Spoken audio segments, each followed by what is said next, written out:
You are connected as the host. Welcome, host. You are now in the host room and can manage your callers from the call-in studio web interface. You damn right. All right, everybody, we're about to get started. 1 second. We will begin the Friday show.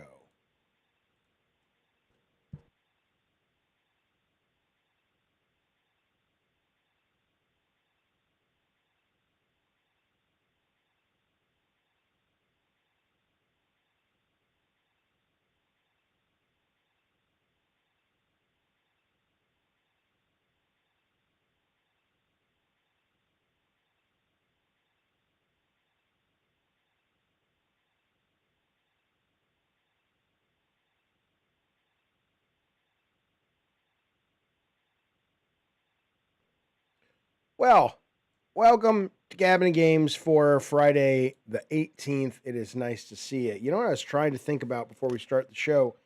I'm probably going to shave my head soon, like tonight or tomorrow.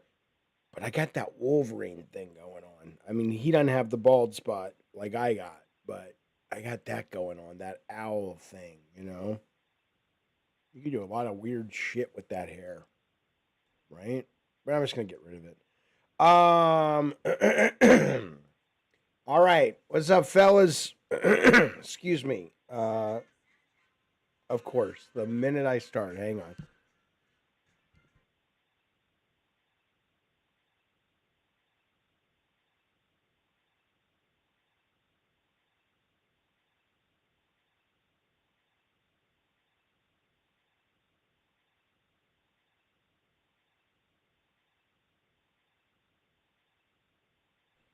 The thing you have to understand is when you have the kids, you're always on call, even if they're adult kids like mine are. The minute they call you, you never know. You always gotta be there, which is the joy. But sorry. Welcome to the show.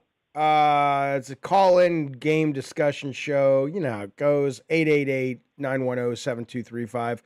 Call in and talk about whatever you want to talk about. Also, if you like the show, if you like the channel and you want to support it, consider a super chat or membership or a gifted membership to help support the show. Okay.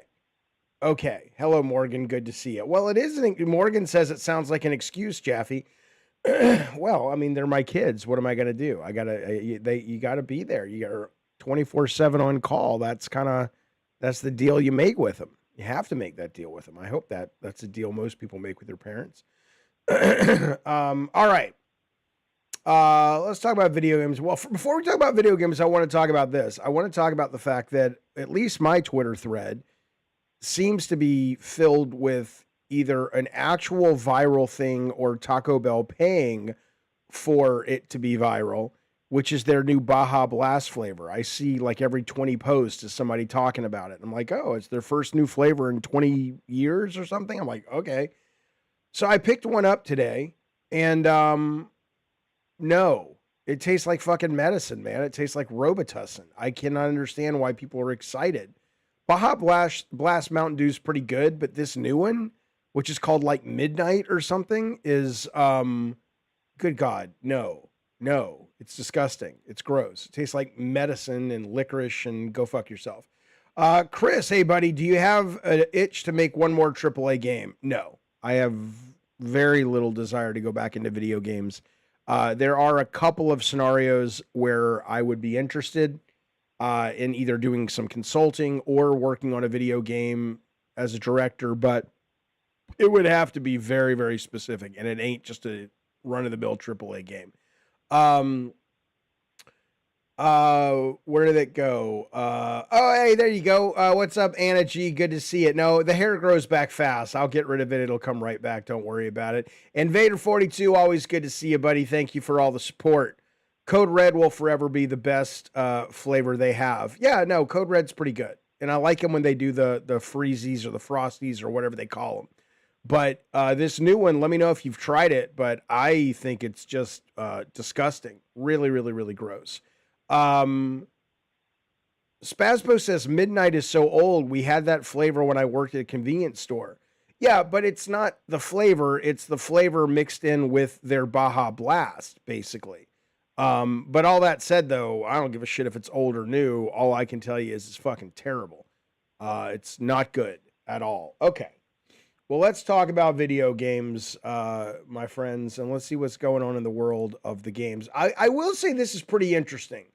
I don't play Roblox, and most of the audience here doesn't play Roblox, but I think you'll find this story interesting. My kids play it, and they're adults now, but they've been playing it since they were little kids, and they like it.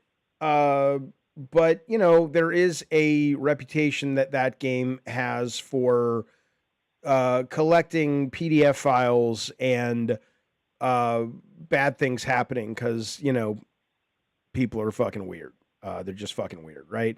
And so I guess there was this guy who was groomed himself by a Roblox user, and it got pretty bad, and they sued Roblox, and they didn't get a lot of satisfaction. So he ended up starting a group.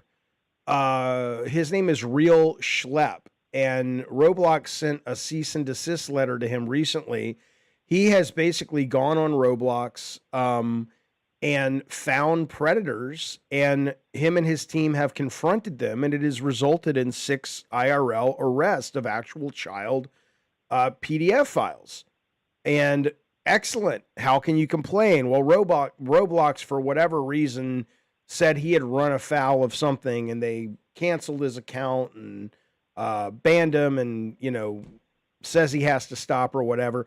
So Chris Hansen of To Catch a Predator fame has reached out to this guy, this Schlep guy, and said, okay, not a problem. We're going to make a documentary together, and we're going to expose the shit out of Roblox. So I want you to think about this for a minute. I mean, it's one thing if you're a big company and, you know, I mean, how in the world would anybody not welcome these people coming in and trying to make sure their environment is safe for families?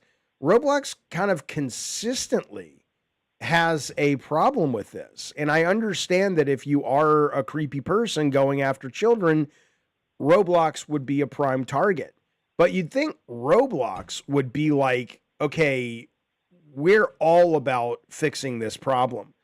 But Schlep put out this statement and says, a childhood survivor of grooming on Roblox is now facing corporate retaliation after his viral predator catching videos led to multiple arrests and exposed to systematic failures in the platform's child protection services.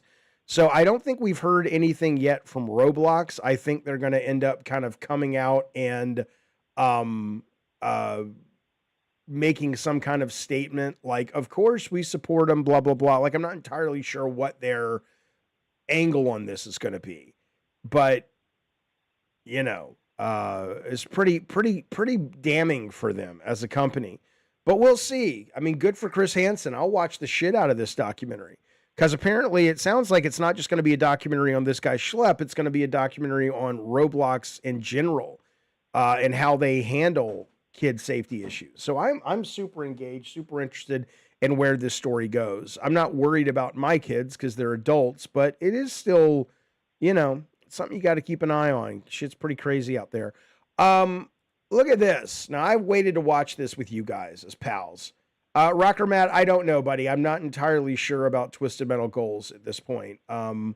I don't know if I might want to have a weekend off of watching movies. I'll be streaming this weekend and doing stuff with the Discord, but I'm not sure if I want to have an official start time. But I'll talk to Tech, and Bunny's going to be back tonight on Madhouse, and we'll get a sense, Rocker Matt, of how everybody's feeling about their weekend, and we'll let you know.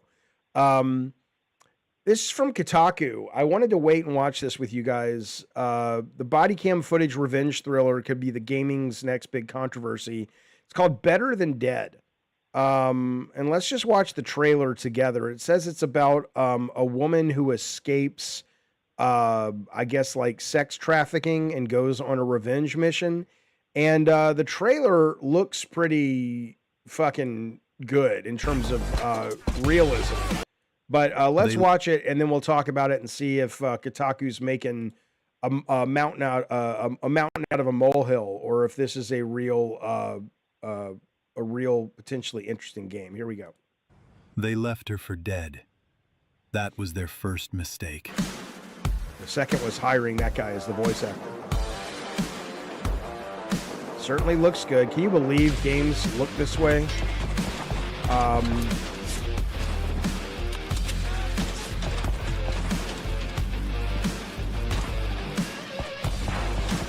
I mean, this looks like what used to be F&V video games.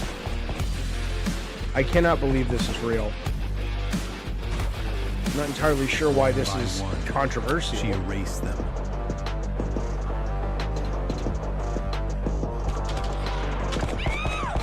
They'll hear her coming, but it won't matter. One girl, one gun, one recording. So I guess she's recording it all for people to see her taking her revenge, which is cool. I mean,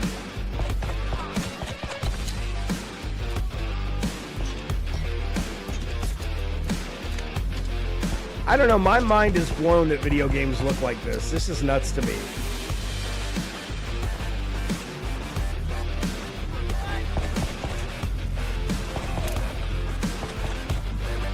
I mean, can you imagine being like 10 to 11 years old and this is what you first discover first-person shooter games look like?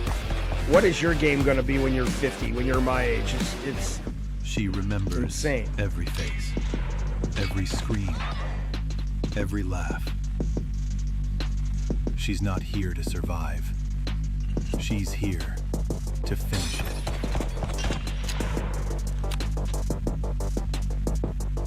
Okay, so better than dead. Let's see what the point is, why Kotaku seems to think this is going to be such a big deal.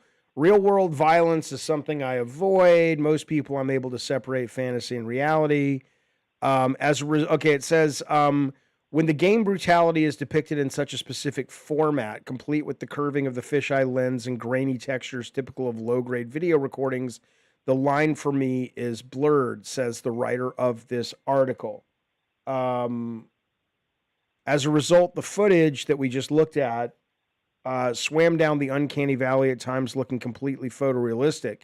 What disturbed me was not the blood, but the walls. There was something about how utterly lifelike they were, the way the surface textures speckled with artifacts, just like when you see real body cam footage. Okay, low-grade footage. So they're saying it kind of looks like grindy, almost like snuff footage. Better Than Dead is a game about a young woman who has escaped cruel slavery, exacting her murderous revenge on every single person involved. According to the press announcement, you're not just surviving, you're retaliating. Once held captive and humiliated on film by those who broke her, the protagonist must now turn the camera on them. One by one, they'll fall. Sounds cool. Let's see. It's a solo developer. Whether it's good or not, I guess they're just kind of worried because it looks so real. Yeah, she was assaulted, and she was in the narrative. She was assaulted, and she was put on film, and people watched her get abused and all that stuff. So I think it's a great revenge story. Go back and shoot the fucking shit out of them. I got no issues with that. Ectoplasm says you've seen better than this. I think it looks real. The characters don't look real, but the world looks real. Yeah, Eternal says this game is obviously meant to look like it's emulating a body cam. Battlefield 6 looks better in all these destruction physics along with 64 players. I think what the article is saying, and I do get their point, which is that the narrative and the narrative of her having been a woman that was filmed being abused, and now she takes a body cam, and the game looks really good at like body cam footage, and she's now going out and just murdering the shit out of people for revenge. For this, I did not ignore your super chat, Jason. I just haven't gotten to it yet. I'm talking about this right now. I totally saw it. I will get to it.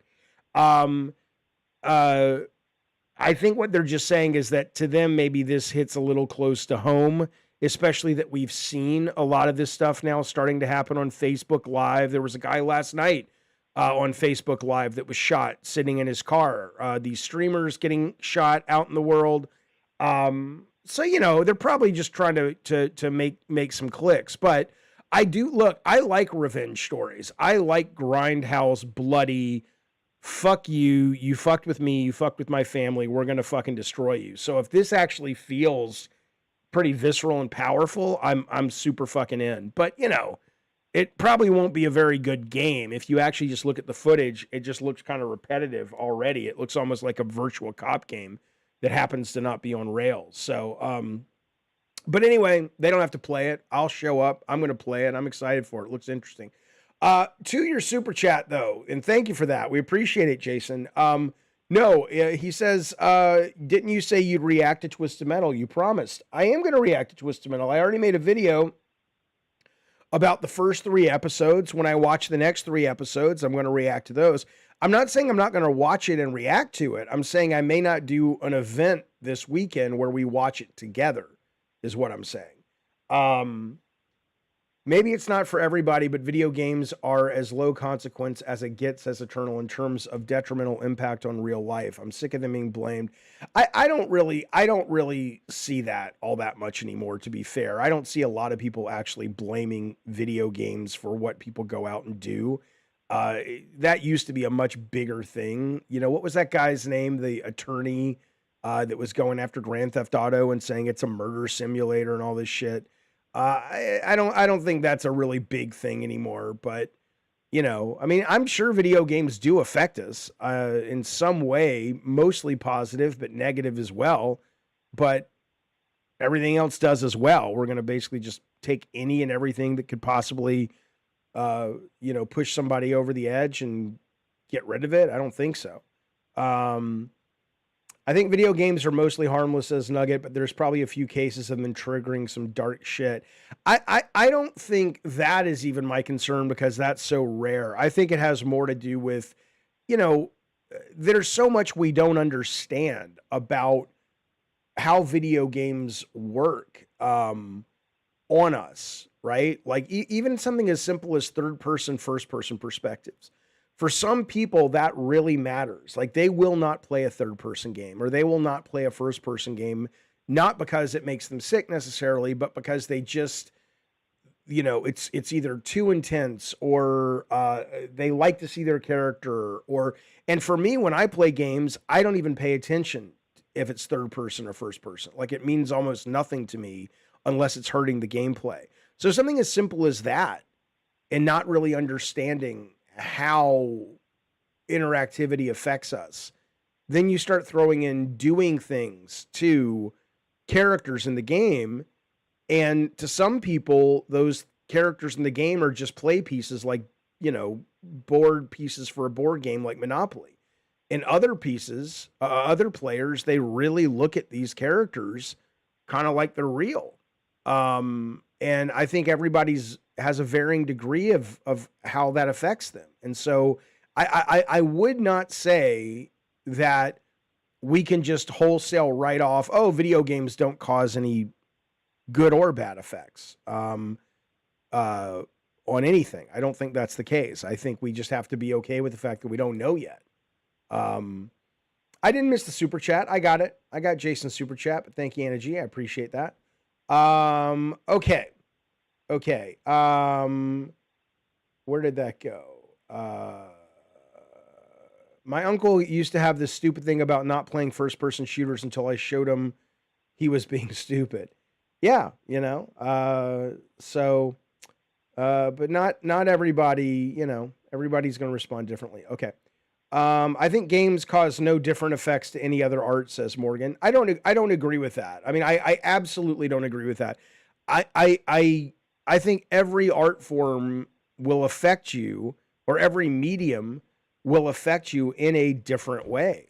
I think if you read a book, you know, it's painting an image in your head that is more interactive than any video game. Well, is that, and you get to also hear the narratives the narrator's philosophy on what's happening. So that's going to affect and color the way you see it. And the protagonist or some of the characters' inner monologues. Well, that's very different than watching a movie.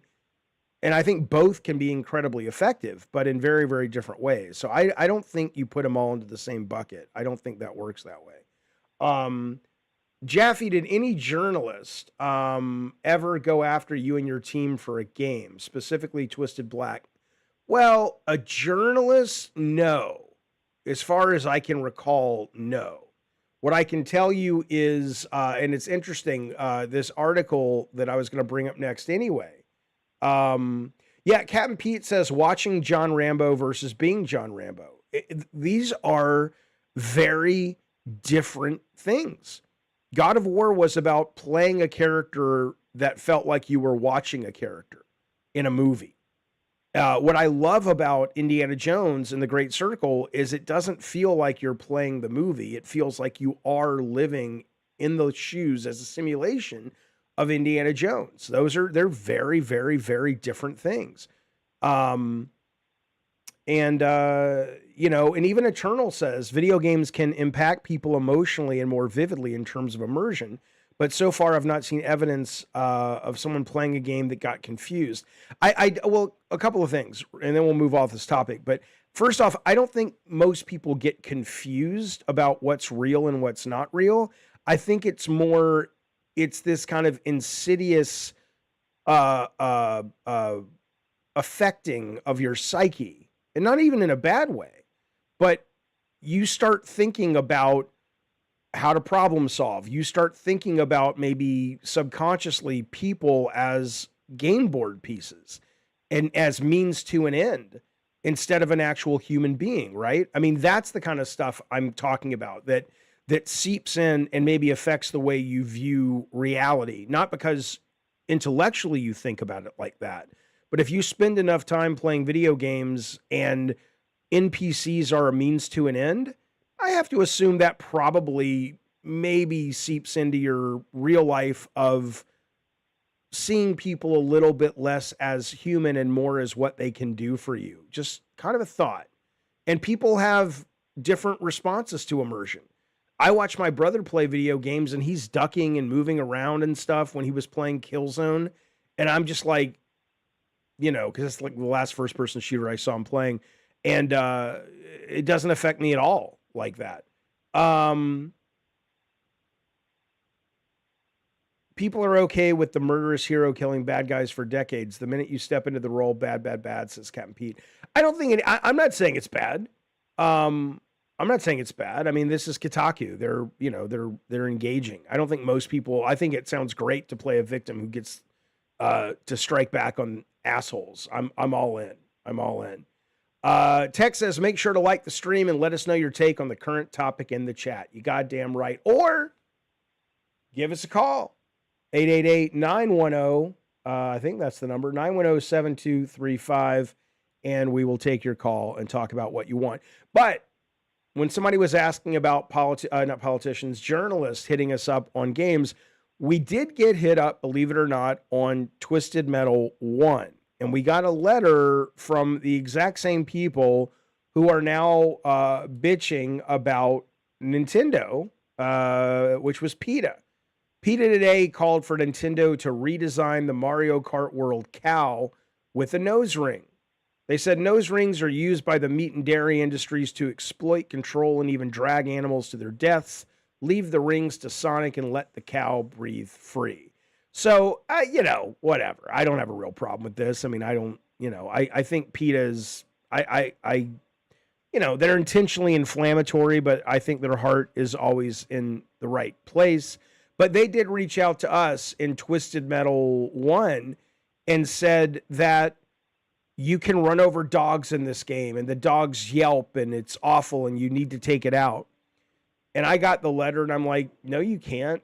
Like, we had a dog in Twisted Metal 1, but there was no collision on it. So you could run directly through it. And there was certainly no sound effect because, we probably didn't have the clock cycles to check the dog and play a sound cue. We were The fact the thing ran, let alone ran barely at 15 frames a second, I assure you, we weren't putting in superfluous shit into the levels. But even if there was none of that. So sometimes they just like to, raise a stink to get some attention, which I get. I mean, I do believe in their cause. I don't think animals should be killed for food, but I don't have a problem if you want to do it. But, okay. In games, you must choose between being evil or good. Most people have extreme trouble being evil. That's evidence games have an effect on your psyche, says Tactile. It could be. And I rarely will play evil in games. I don't like it. I don't know if it's because I actually believe these little NPCs have some kind of nascent sentience, which I probably don't, but it's possible. Or if it's just because I'd rather not. I'd rather not. Ectoplasm says they're not real, just pixels on the screen. But that is such a dismissive comment to what we're talking about, though, Ectoplasm. Of course they're not real, as far as we can tell. Of course they're not real. But, it's still something that affects people. I think that's a good thing. Don't we want that? I thought we wanted games to be an art form, and we wanted games to be things that moved people and are emotional and all that. And the minute somebody is moved in a way you don't like how they're moved, it's like, well, it's not real. It's like, well, we know it's not real. There's nothing that's dismissed. There's no lawsuit, Wayne B. Wayne B says it should be dismissed. PETA are dumb. Well, no one's suing anybody. They just made a statement. That's all. Okay. What about this? Midnight Murder Club jumps out of early access today.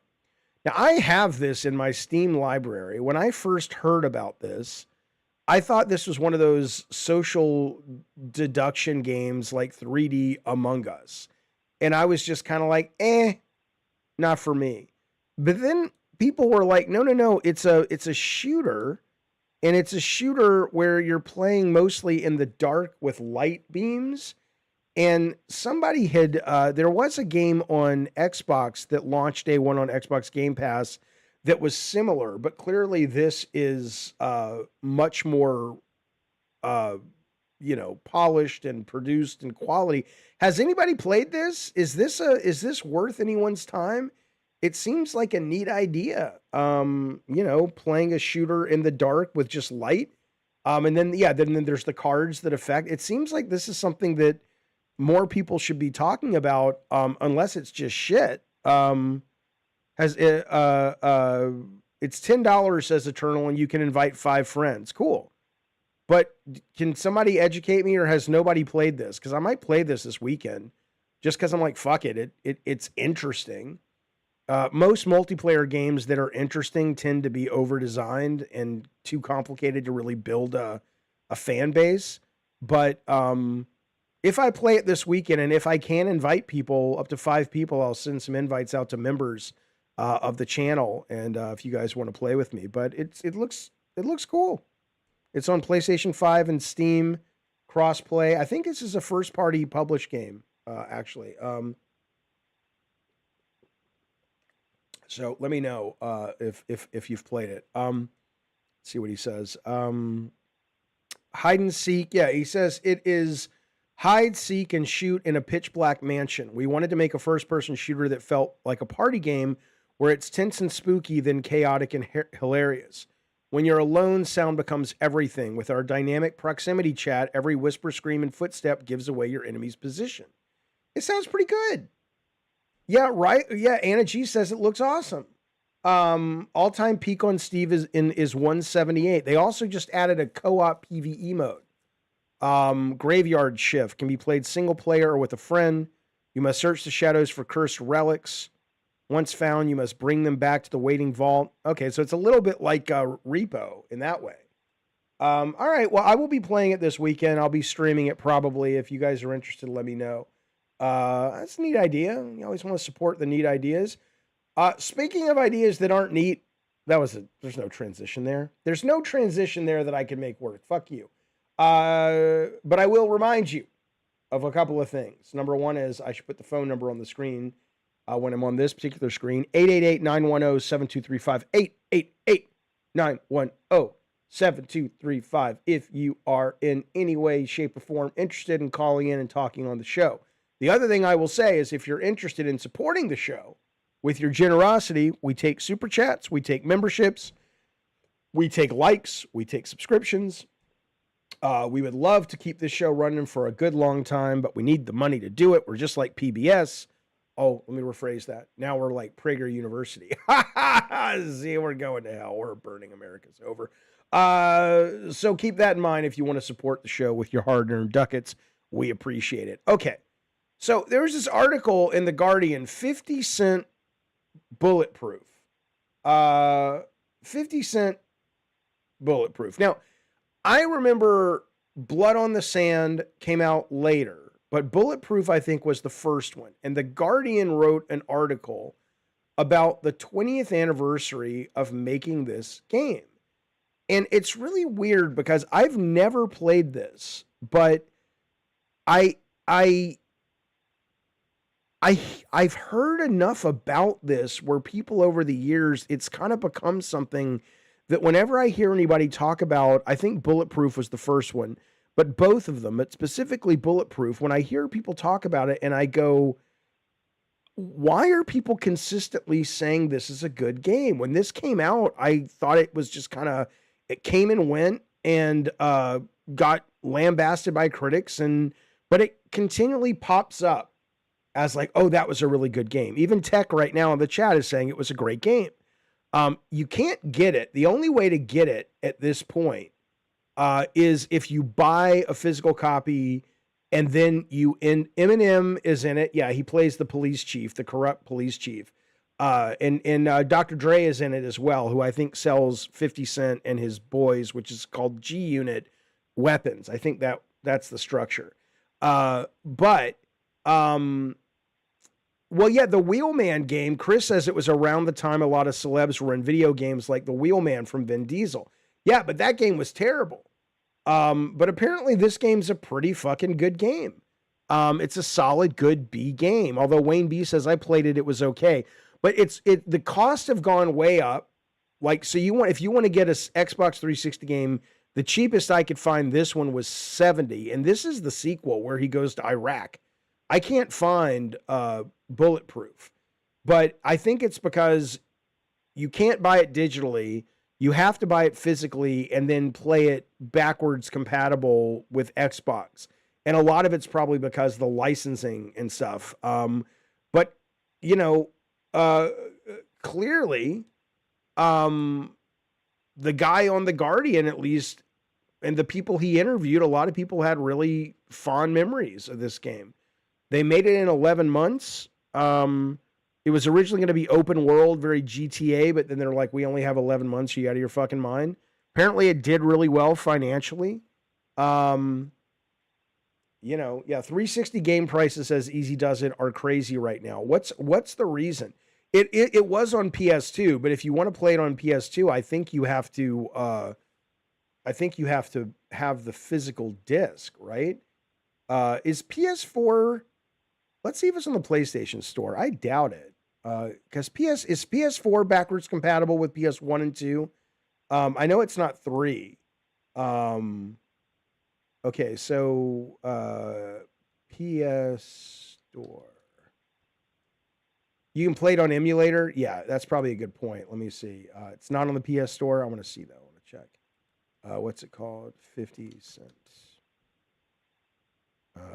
Yeah, there's nothing. Okay, so 50 Cent Bulletproof emulator browser. I spelled it wrong. That's okay.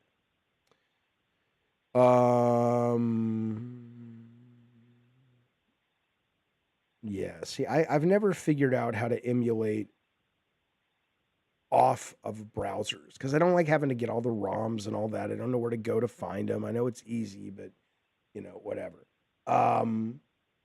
SF says, I want the Sega Genesis Mini, the one Jaffe thought was, and I'm not going to say that because I don't use that term derogatorily. I didn't say it was bad. I just said, why wouldn't you just emulate it? Chris says, reread my comment. Not once did I say I played Wheelman. I don't think I said you did. Were you talking to me? I played Wheelman, though, and I thought it was shit. Oh, you are saying like that awful Vin Diesel Wheelman game, so I assumed you must have played it, but no, I was talking about me. I played it. I didn't like it. The only thing I liked from the Wheelman, which we ripped off for Twisted Metal 2012, is they had this kind of shunting with the right stick, so you could be driving your car and you could do side rams, and we put rams that way, so you could do side rams and forward rams. I believe we kept the side rams in Twisted Metal 2012. We certainly kept the forward rams. Okay.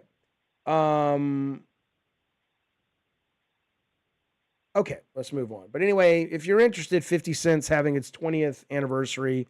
A lot of people are fondly remembering it. Maybe I probably won't. I got too much to do to figure out emulation that doesn't just run on my browser. Did I like Interstate 76? I didn't play it much. I liked it, but it was kind of at the time when I was gaming, and I didn't really like simulations that much. I like things to be a little simpler.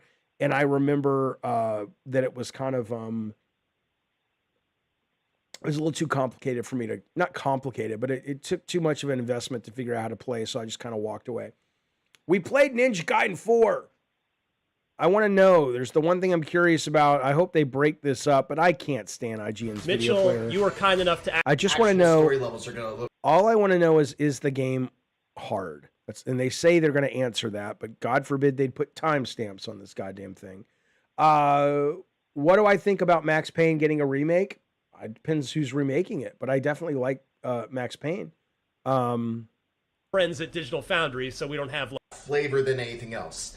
There are certain weapons that do better in certain enemy encounters, but for the most part, you can use the Dragon Sword throughout the whole game. Oh, yeah. It's just all I want to know is like hard. Dagger Lance that transforms. And then he kind of explains it. Let's see if we can... it will put a checkpoint right... is harder. A little nod to... Here we go. A hot minute.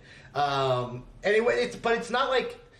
I always say that when I know when I'm playing a good game, when I die and I'm doing anything, and if you die, is playing through I'll let it sit for a second. 25-minute section, dying, and then having to replay the whole 25-minute section. So what Ninja Gaiden 4 does is that when you get to a challenging part of the level, it will put a checkpoint right there. You don't even have to do anything.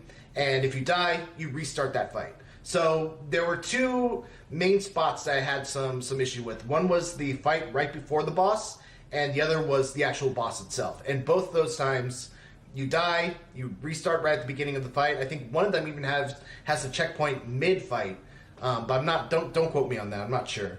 But yeah, so you're doing less of the same things over and over again, which I think is a good thing. That said, don't let that fool you into thinking that this game is going to be easy. I did my playthrough on hard, and once I hit that fight, man, I was stuck there for a hot minute. Anyway, but it's not like I always say that when I know when I'm playing a good game, when I die and I'm not going, oh, it's BS. I'm going, oh God, they got me. Okay, so the fact that he's saying that and it was on hard makes me feel good, because I don't want hard. I like playing Ninja Gaiden Black 2 Remaster on default, and that is not hard. It's not a cakewalk, but it seems like normal really is normal. And that's how I think it should be. I think if you want a punishing fucking game, set it to hard, because this game looks great, and it's nice to know that, hopefully they're going to sell more copies and get more players, because they're not sticking to this, like, let's make it so fucking punishing. It's like, yeah, that's a niche audience, and games cost way too much at that point. Normal is good. I agree. The other thing I'll say is I am loving Ninja Gaiden Ragebound, but I've gotten to 2 of the bosses and I don't know how to fucking beat them. And, the checkpoint is at the beginning of the level, and I've just kind of lost interest in going back through all of the level just to get to the boss. And if I shut my computer off, I got to do it again and again and again. So I do want to see if I can beat it. Maybe I'll stream that. And yeah, SF says live stream it will help you. Yeah, maybe I'll do a little streaming on it. You guys can help me because it's gotten to the point where I'm like, I am okay admitting I don't get it because I'm like, I don't know what the fuck I'm doing wrong with this fucking thing, but I certainly don't know how to fight these guys. But I agree. Eternal says punishing gameplay is overrated. I'm with you. I mean, I respect and I like that those games are out there for people, but I'm not one of them, and I don't think that's the majority of them, of players that they should be, you know. Jaffe, you must, Christmas. Oh, you weren't talking to me, but it caught my eye. Borderlands. I'm hearing really good things about Borderlands 4, both from people who have played it. Alex was saying yesterday that he was watching the new trailer, which looks great. So I actually had no interest in picking up Borderlands 4. But I think I will be getting it now because enough people have said it plays great, which is sweet. I'm in. I'll tell you what's weird, though.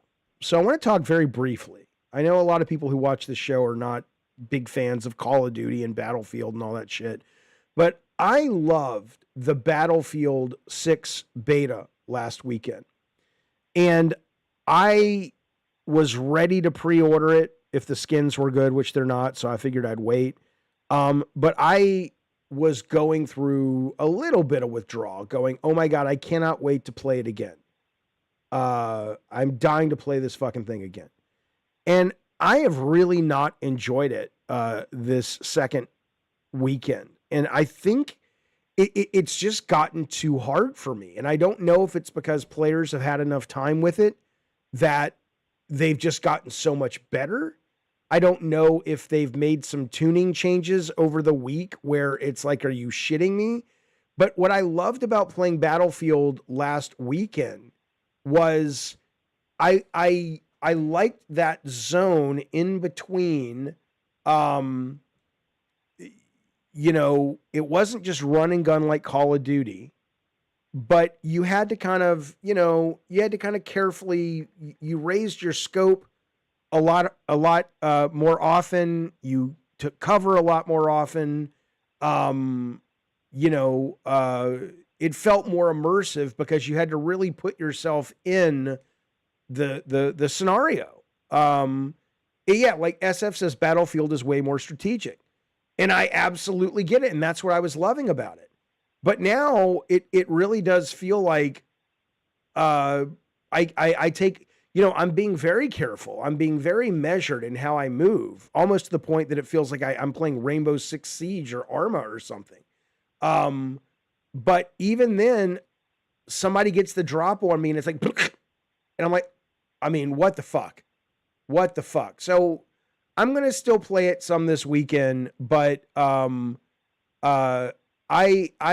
was frustrated the last couple days. I've been playing the new the updated beta. So maybe Eternal says there's been some balance changes, possibly. Maybe people are just better at playing it. They're playing in teams. I have no idea. They needed to put one larger map in beta to get a good feel for Conquest. I don't know how large a map you guys want.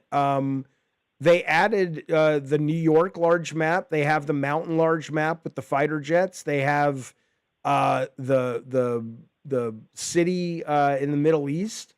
I thought those were big. Are you expecting bigger? That'd be cool if they're bigger to see how that plays, but you need to be more aware of your teammates so you can revive others and know when to wait for a revive. Yeah, I do that. But I'm only going to do that if I'm engaged in the rest of the game. Like that's a level of caring about the game that I will do. Like last week I was caring very, very much about doing that. But that was because I was able to survive long enough to actually, enjoy being in that space and go, oh, I want to stick close to my squad or help my squad out or whatever. But now I'm just like, fuck it. What's the point? Revive me. I'll be dead in another 5 seconds because somebody sees me and I'm instantly killed. So I don't know. I'm going to spend a little more time Maybe I just need to get better or something, because I did love it last week. I was really engaged with it last week. Am I pumped for Mortal Kombat, the movie? Not really. There's just so many fucking movies now. And so many, that, if people say it's amazing, but I got too much to watch already, but I'm sure it'll be good though. I was sniping hard on the mountain map last night, says Invader. I surprised myself. Yeah. Last week, I was really enjoying playing the sniper. I would sit up on like zone C in the mountains or F or headquarters in the mountains. And it was just a real fucking joy to sit up there and help my team without having to be like a Spazbo level of player. SF, I want to see that movie too, The Materialist. Absolutely. Okay, let's move on. But anyway, so we'll see. We'll see how it goes. I'll play it a little bit more. Call of Duty, little Call of Duty news, just not a big deal, but the date has leaked. November 14th this year is when it's coming out. And it's going to be $70, not $80. So if you're into Call of Duty, excellent. I am. I love Call of Duty. Super excited for it. So we'll stick around, give it a watch. Okay.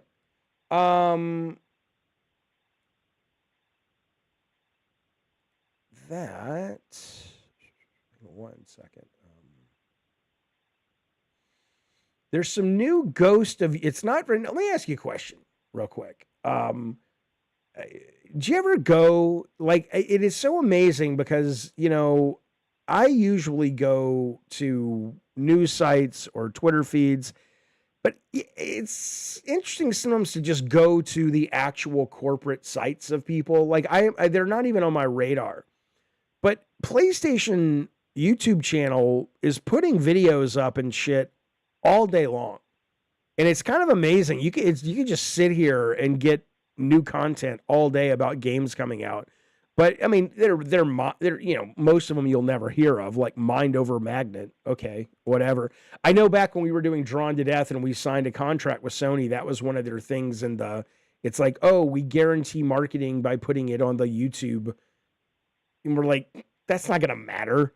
It's like, do you think the guys who made Mind Over Magnet are going to see a bump in interest because it appeared on this? I mean, maybe. But anyway, the point is, Ghost of Yotei dropped a very short trailer, and I figured we'd watch it together. I am excited about this game. I haven't watched this yet, but everything they put out, I get more and more excited. So we will see. Okay. Usually do watch PS channel videos, says Ectoplasm. Well, there you go. All right, here you may have already seen this thing. Counter! Are you really hurt?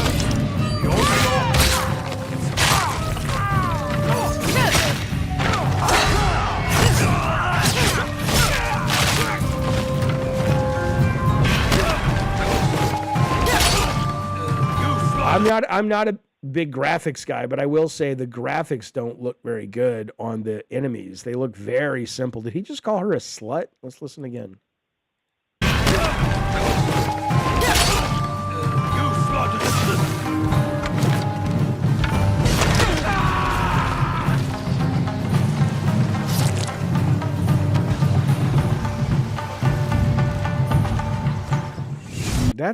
Yeah, I love the first game, and I'm excited for this one. The footage they put out the other day, I'll show it to you again. It's real short. Was so much better. This one right here. I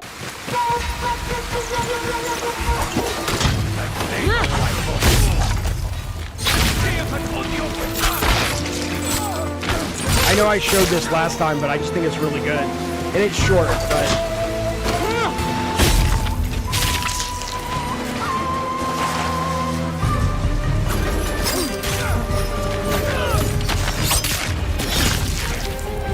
a lot of blood.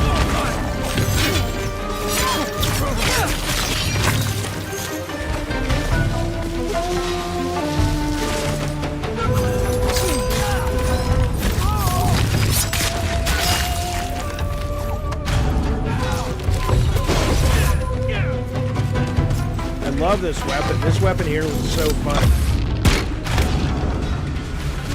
What's that? Get ready to die!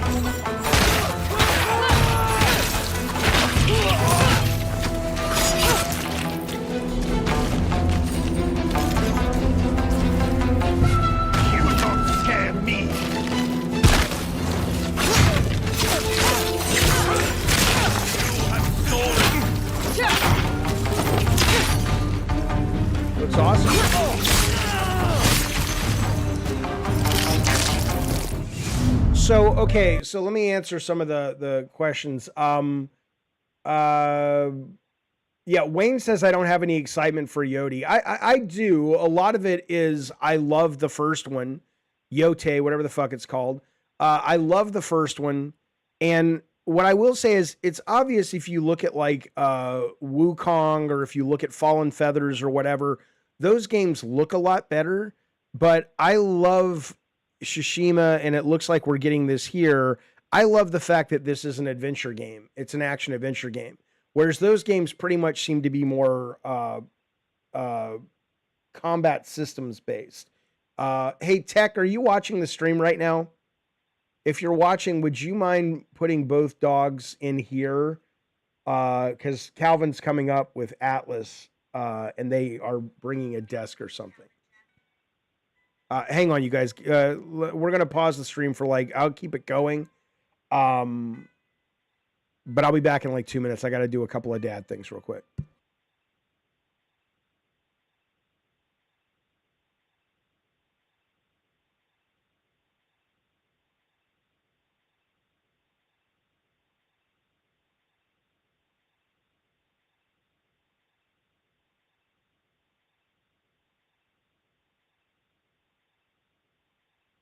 Okay. All right. So, okay. Jaffe, isn't this game not your style? I have no idea what you mean. I loved the first one. What can you be more specific? What you mean by that? Chris says, see, right there, you contradicted your thoughts on YouTube because you said YouTube would ruin Twisted Metal, but now you said YouTube is useless for gaming advertisement. No, I didn't. Those are two different things. If you're talking about the movies of Twisted Metal 2012, what I said was the motivation for playing the game multiple times back in the PS1 and 2 era, because we didn't have YouTube, or YouTube wasn't so ubiquitous. Excellent. Thank you. Because it wasn't so ubiquitous, people would actually, that game design mechanic of play again, in order to see the endings, that worked. But if you put it up on YouTube and you're interested in seeing it, you just go there. That's different than just putting something on marketing for a game you've never heard of and you're not already engaged with it. I am into story games. I'm not sure what you mean by that. I'm not into long cutscenes or cutscenes at all, but I love narrative-based video games, but I want it to be told through the gameplay. Okay. But I'm interested in this. I'm excited for this. I think it looks really, really fun. Wayne B says, After Shadows. That's one of the reasons I didn't play AC Shadows, because I knew I would like this one better, and I didn't want to get burnt out on kind of the tone and the theme and all that stuff. So, but we'll see. We'll see. Now, this game, you guys, this game is...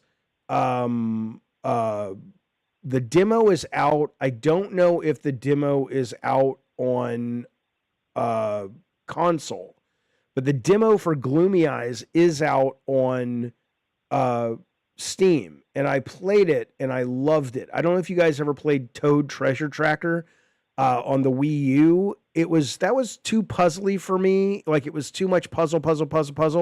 But there is a similar structure, but it feels more like an adventure. Let me show you this new trailer that PlayStation just put out yesterday. It's only 2 minutes for Gloomy Eyes. What the fuck is Gloomy Eyes, Wayne B? Well, you're about to find out. Nina was grateful for the moon because the darkness frightened her. But what did I know back then? The sun had grown tired of the idiocy of humans. He'd left to never rise again. Instead, zombies rose from their graves. That's gloomy. If only those human boys would have let him play with them. He'd promised not to eat them, but I guess all they saw was a crazed zombie. Dead or alive, Gloomy was lost forever in limbo. If there was one thing Gloomy knew, it was that grown-ups were stupid. When zombies first roamed these lands, the humans fled to their cities. They felt safe and didn't want to go back. But then the priest called his citizens to arms, and they changed their minds. They wanted their land back, and the zombies gone. Nina, she was different. She thought fireflies looked like little flying stars, and the sun was a star, wasn't it? So maybe these little fire stars could take her to the sun, and she could ask him to come back. All her uncle cared about was catching zombies. He called himself the priest. All grown-ups kept their children locked inside.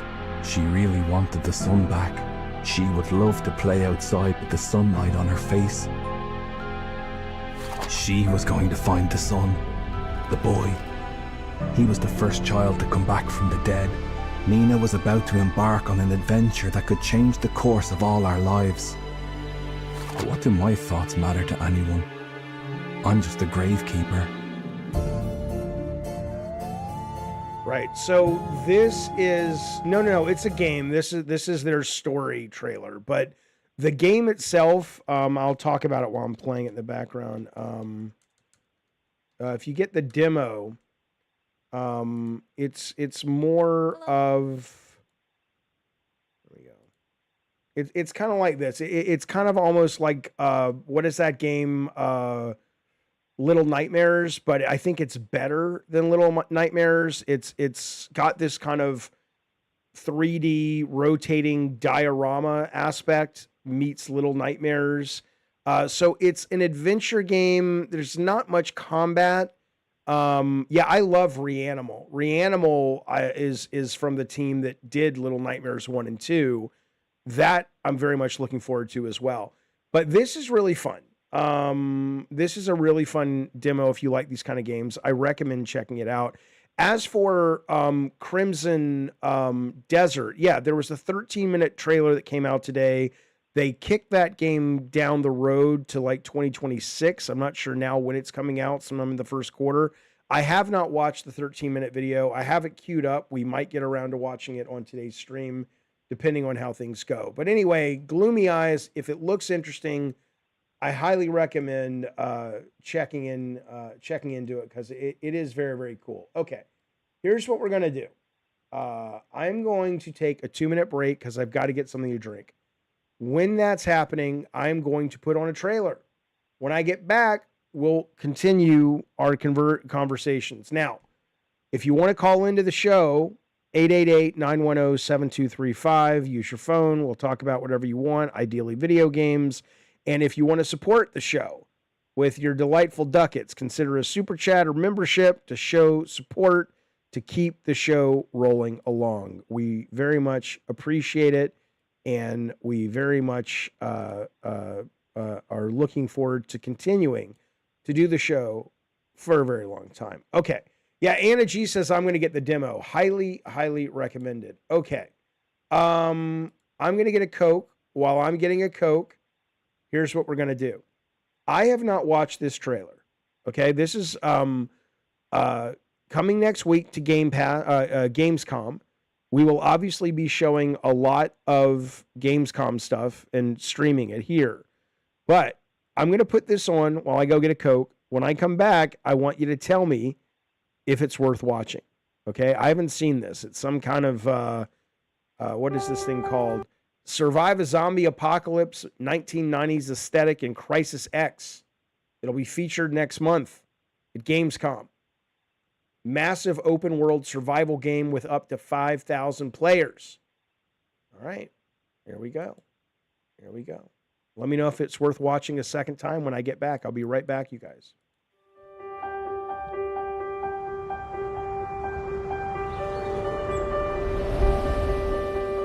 If the world turns cold,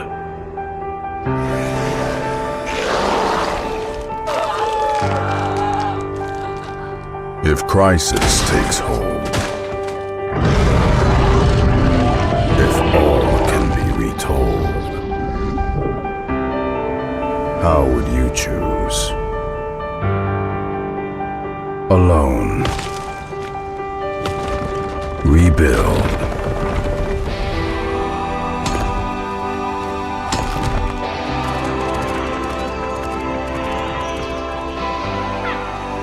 to wilderness,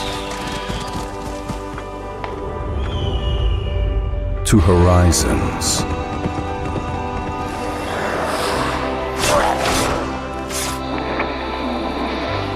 lost.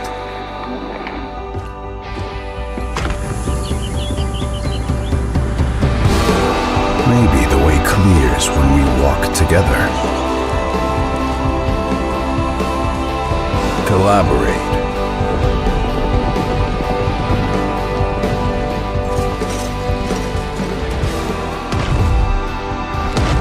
Fight.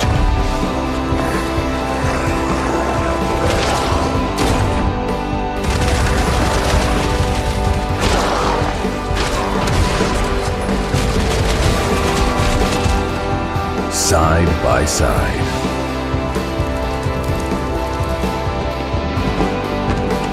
Get everything back on track.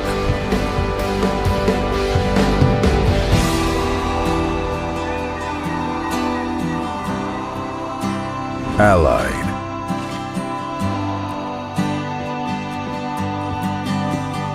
United.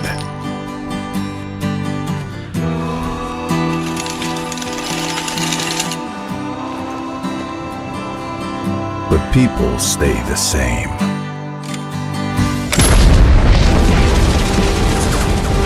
We clash.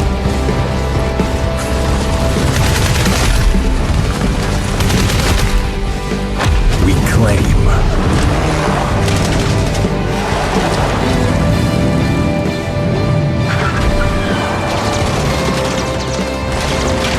We raid.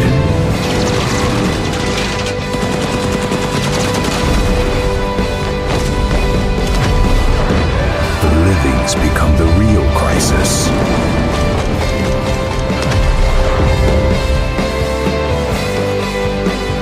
And this time, what's your way out?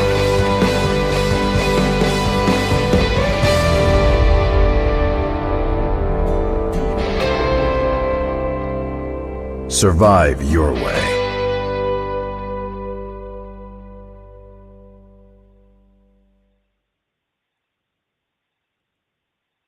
I mean, it looks kind of cool just from my view. Is it cool or not really? What did you guys think of that?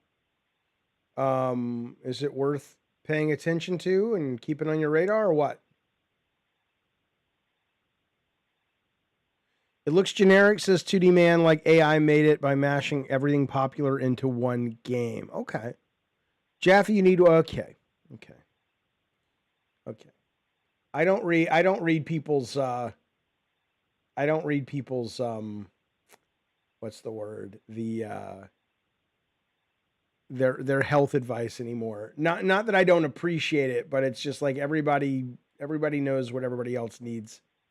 And I just like, okay. Okay. Let's see. Maybe what we'll do, I'm kind of jonesing just because this article, Coral Island is the best farming game I've played since Stardew Valley with only 300 hours so far but a new update adding multiplayer and more romance means I'm not done with the cozy gym just yet. Has anybody played this? Is this something worth, picking up? Coral Island's multiplayer and romance. I'll let the trailer run while we're talking, but I don't know. I like cozy games the older I get, but I don't know. Is this something, you guys have any insight into this, or none of you guys play games like this? Kind of looks fun, right? No? Am I wrong? I don't know. The game, the humans look too real. We just want you to live to 150. Look, they're underwater. That's cool. How long you live for the most part has to do with genetics. It doesn't mean environmental stuff doesn't affect you. Of course it does. But a lot of it, I'll probably live to like 86 or 87 because my dad lived to 84. But you never know. Chris says the older I get, I want more gameplay and less cutscenes. You know, there was an interesting article today, I think it was on Games Radar, talking about that exact thing. Well, not that exact thing, but a lot of, basically, talking about how games like Mafia and games like Evil West and a lot of these kind of 2002 Xbox 360 feeling games that are more linear, a lot of people are kind of shitting on. But in a lot of ways, I think it's good, right? Because, you know, so many of those games, now not Evil West, for example, but so many of those games were trying to be movies first, that I kind of like that there's this new generation of gamers that are saying, you know, I'm more into the systems and I'm more into the freedom and I'm more into not necessarily open world. Like that article cited the last Indiana Jones game, Great Circle, as a great example of a game that there were many open worlds, but the many open worlds were linear. So it was kind of the best of both worlds. But I do like seeing the gamer desires changing for more things that really speak to the medium, which is systems and mechanics. All that said, though, I am interested in playing Mafia, even though I hear it's like a solid B- game and it's very linear. I'm very, very interested in going on that adventure. Most open world games, says Chris, are just fetch quest and level gating. That's true. There's a lot of truth there. This game is free on PS Plus. This game, Coral Island, is that right? I don't even know if I still have PS Plus. I never used it, but I might have like a year's subscription. Let me see. PS shit. Let's see. Hang on. Let's see. God damn it. Although it's probably a game I want to play with the keyboard. PS Plus.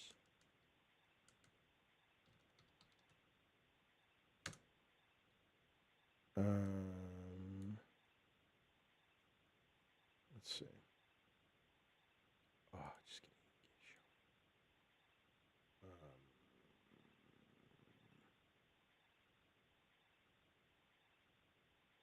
Yeah, I guess Coral Island is coming. Cool. No, that's the game. I'll probably play Old Country eventually, but none of the reviews I'm gonna wait for that to come to Game Pass, but I do want to play it. Okay, can I be honest, says SF? Yeah, why not? I have a family member that's overweight and he's sensitive too. I'm not sensitive. I know I'm overweight. It's not that. It's that being overweight and why certain people are overweight is a very, I don't mean personal, like it's private, but it's a very individual thing, right? So a lot of times when people like to offer these one size fits all, like, oh, just do this or just do that, it doesn't really take into account why that person may or may not be struggling with their weight or their health. And so it's not about being sensitive. It's about just going, you know, do people think I don't know I should stop drinking diet sodas? Do they think I don't know if I should exercise more and eat less? I'm aware. For me, it's you know, part of it's genetics. I have you know, my mom was like this, my sister was like this. Yeah, I like this. Chris says, just drink water and walk a mile a day. You're good, for fuck's sakes. No. This is what I'm saying. It's such, Chris, I love you, but it's such an arrogant statement. Like, and what I usually say is, are you everywhere that you want to be in your career? I've achieved a lot in my career, more than most. So how would it feel like if you didn't feel like you've achieved everything? And I said, well, just get smarter and work harder and be more creative and be more lucky like I was. It's like, I'm not in the headspace to want to walk a mile a day.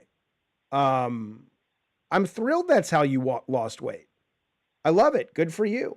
I've lost a lot of weight before and I couldn't keep it off because I was doing things like that. So they just don't work for me. So my issue is not that you're offering advice. My issue is that it's not one size fits all. You don't know what other people are struggling with when it comes to why they're overweight. And that's why my response is my response. That's all I'm saying.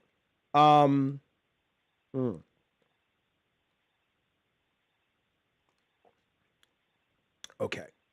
I'm going to move on to different things though. Yeah, I gained a lot of weight working on games for sure. And I've lost about 12 pounds in the last month, but I'm just on Ozempic. I'm not, anyway. Okay. So it's 3:30 here in San Diego. We're going live with the next show pretty soon in 3 hours. I think Bunny is going to be joining us tonight, on the show. So I'm thinking maybe what we do, let me see if there's anything. I didn't answer your question. Well, no, I guess I didn't. Sorry. I don't know, Eric. Do I owe you an answer to your question? I'm getting cranky now. Why am I getting cranky? Okay. What do I want? Do I want to play something or do I want to wrap up the stream? Let's see.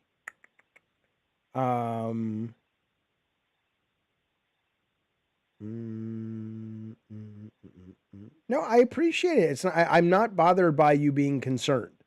I'm just saying I'm 54 years old. It's not like I don't know how to lose weight. It's not like I don't know what health is and what health is not.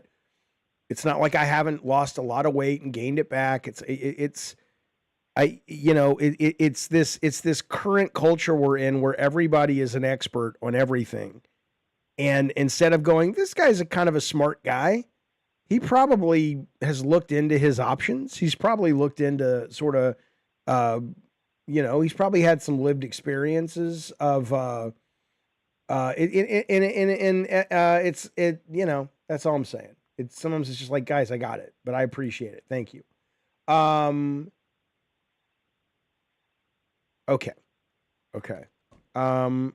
Here's what I think we'll do. I'm trying to think if I want to play something. I don't really know if I want to play. You know what? I'm going to play. Here's what I'm going to do. One's in the chat if you guys want to hang out with me and play a little bit of this horror game called Ludo, or if you want to play some Call of Duty. I don't own Mafia Remake. I'm waiting for it to come out. If you want to super chat and buy it for me, I'll play it. I'll play it for an hour. But I'm not, I kind of seems like a waste of money given I expect it to be on Game Pass very, very soon. But if you guys really want Mafia, yeah, toss me the ducats. I'll pick it up and play it. Okay, so you guys want Loda. Which would make me happier? Hi, baby. Oh, both. I wouldn't suggest it otherwise, baby. They're both interesting. Yeah, you want to play? I'm not playing Towerborn, baby. I already played it. I played Towerborn. I played the beta. I didn't like it. It was fine, but no, it's not good. It's not good. All right. Well, here's what we'll do then. We'll play a little bit of Ludo. Let's see what we think of that. All right.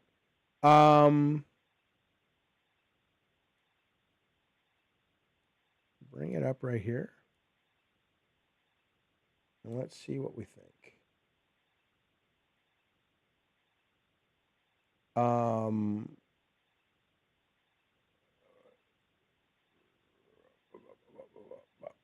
Play the Wizard multiplayer. No, I want to play something a little bit more immersive, I guess.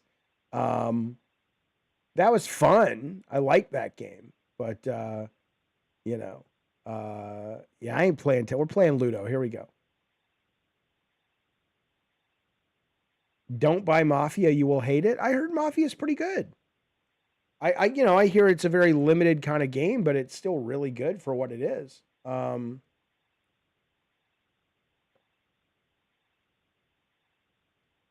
I don't mind the Bat Vigilante in Gotham because he doesn't kill. And if he was killing people, I would have a problem. I did play Madison. I liked it. But since he's not killing people, And since he does what the cops can't or won't do, because a lot of them are corrupt, I have absolutely no problem if he's out there doing what he's doing. Now, if he starts killing people, then he's overstepped because that's not his job. That's what I would say.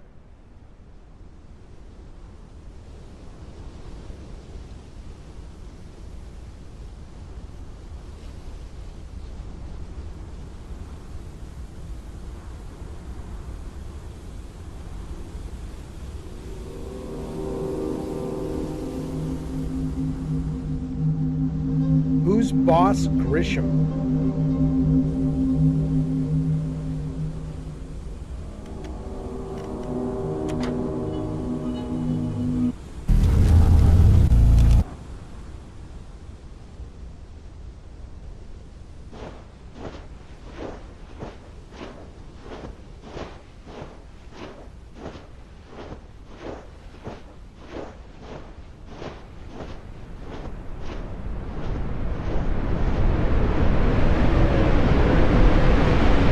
A sandstorm rises, and countless of its grains strike Sam furiously, cutting into his skin, entering his eyes, filling his mouth, until little by little everything in its path is buried under the sand. I don't think Batman 89 aged badly. I've been watching clips of it. It still looks pretty good.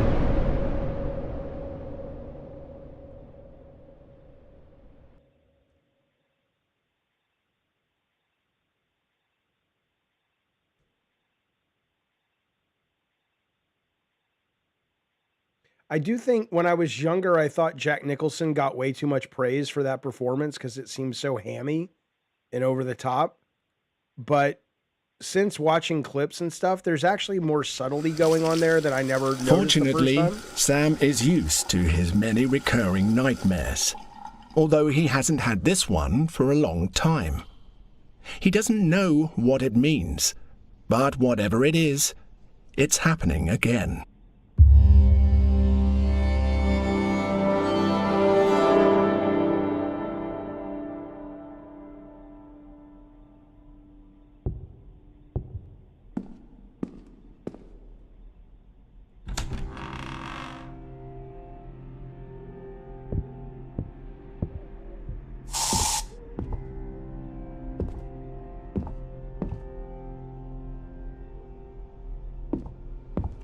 As he does every day, Sam gets ready to leave the house and go to work.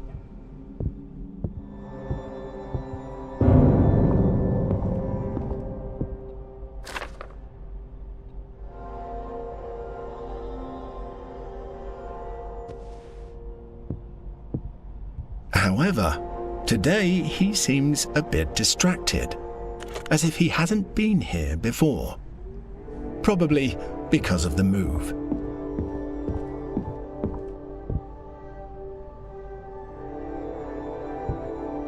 Tech, I don't know. I've never played Stanley Parable. I mean, I know what it is, but...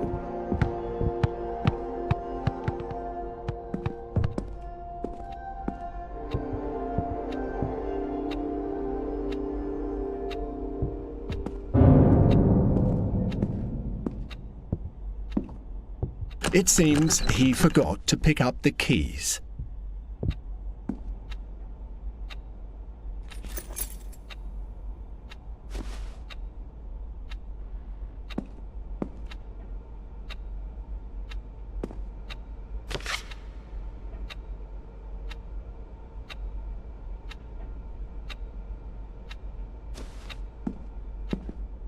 Hey, David Gaynor. Hey, buddy. Thank you for the super chat. He says, have you played Arkham Knight? I think some elements of the vehicle combat from that game could be carried over.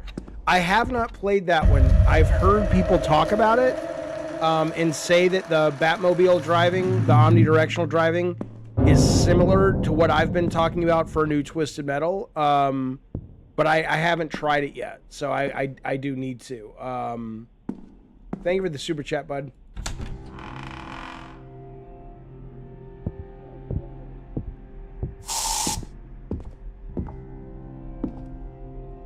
And if you do want to call in, the numbers up there, just let me know in the chat you're calling, because Suddenly, it doesn't Sam ring. starts running. I guess I can move this. He must be in. Hang on, sorry. There we go. Now I'll know if you're...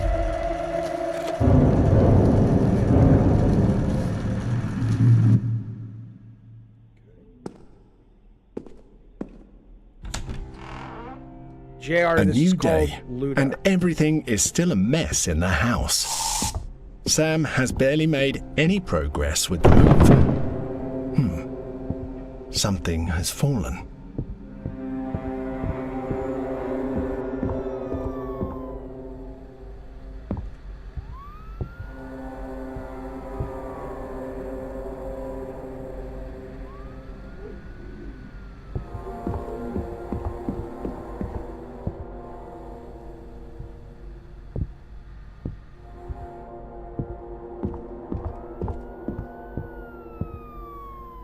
He tries to open his grandmother Dolores's chest, but since her death, no one knows where the key is.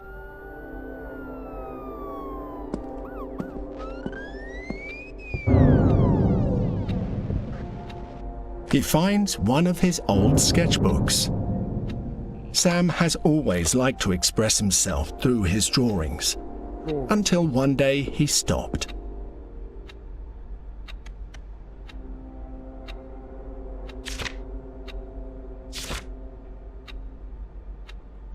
Is this on console? I have no idea. I think maybe... Some pages seem to be missing.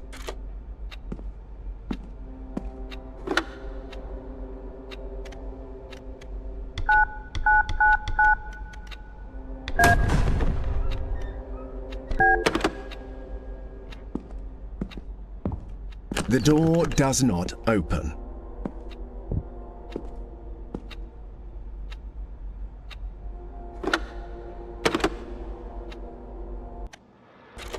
That was weird. For a brief moment, Sam stood completely still.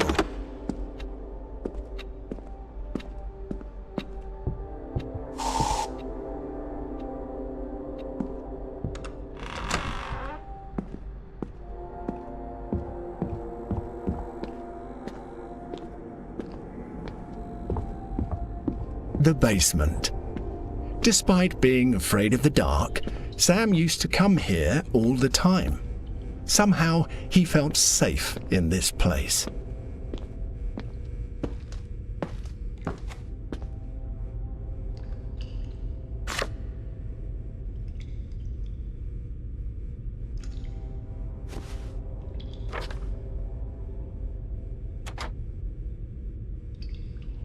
I don't remember where I started seeing the symbol. Now it's everywhere, as if it's haunting me.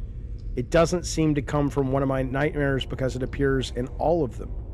Whatever it is, it seems to be something I've seen somewhere else. It's starting to bother me. I hate it. I hope I can find out what it is so I can get it out of my head. Interesting. Michael Piatkosk, thank you for the super chat, buddy. He says, I would love to see Tim Burton and Michael Keaton do one more Batman movie. I would too.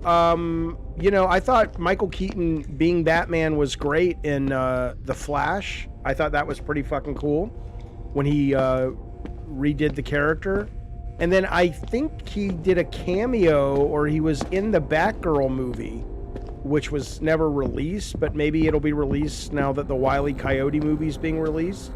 But I agree. I think that would be really, really cool.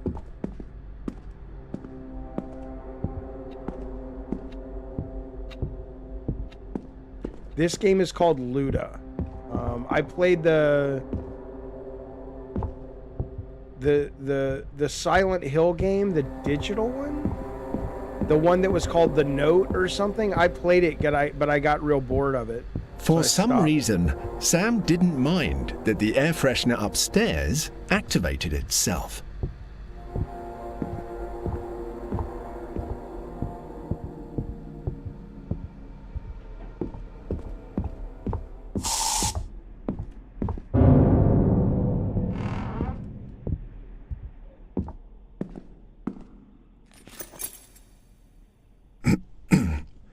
It's common for him to lose things all over the house, especially now with this chaos of boxes everywhere.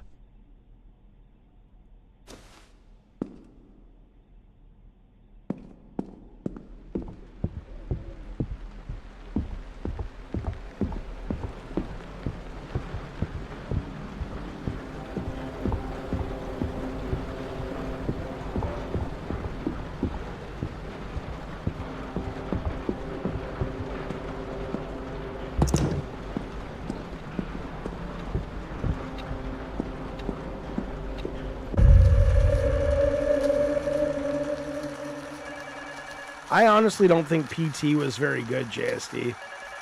I mean, for what it was, I appreciated it, but I thought it was a very hard game to play and understand, and I guess to some extent that's the point, but it did a lot of neat things, though.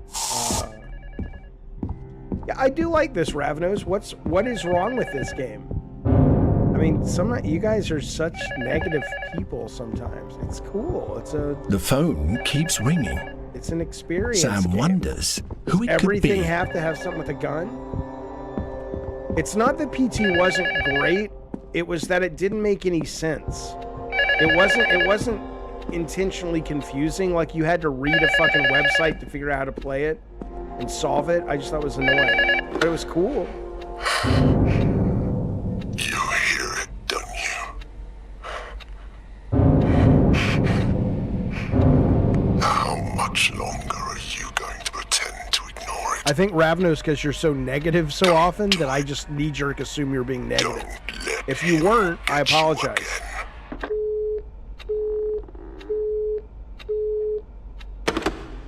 That phone call was in very bad taste. You shouldn't mind it, especially considering how much remains to be done. Okay, well, if it wasn't supposed to make sense, then mission accomplished. But then I wish people would stop talking about it like it's some kind of classic.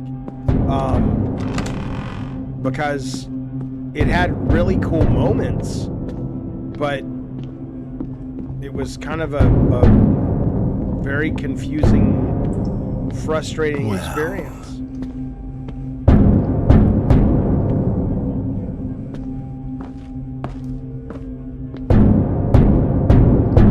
Where's that coming from?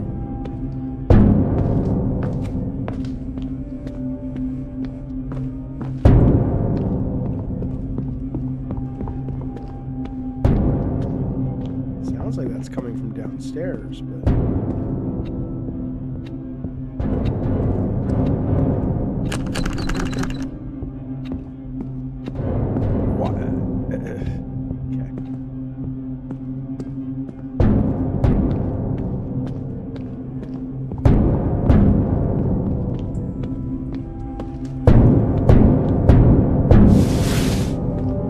Curiosity led him to find something strangely disturbing in the basement.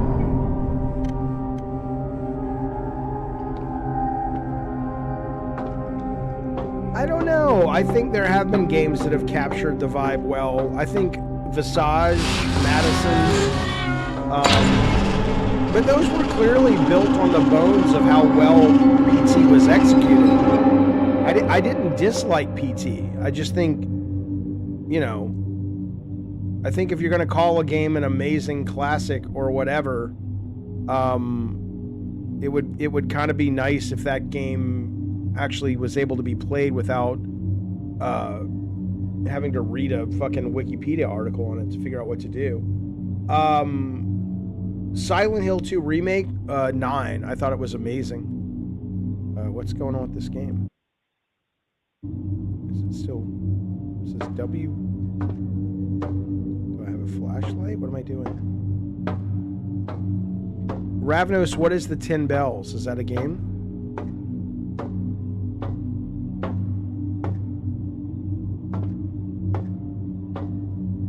I mean, I am literally just pushing... Let's see. W is apparently going down. Sam doesn't seem to be worried about what might be under that trapdoor, even though climbing down it doesn't look like a very good idea. Oh, I see, okay. Yeah, I love Silent Hill Remake.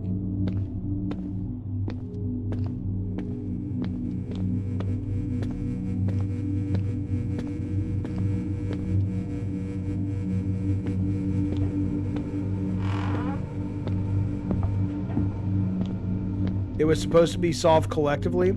Says who? You may be right. I mean, I know Miyazaki has come right out and said that. Has Kojima said that, Eric?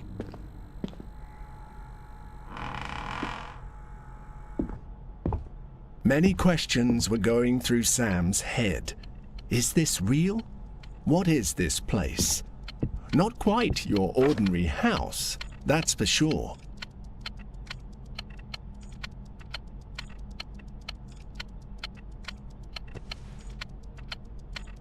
It's a horror game where you follow a loop and you have to do is look for anomalies. Oh, okay.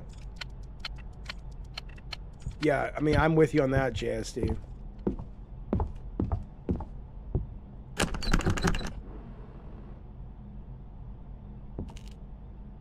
Look at that one, that's moving.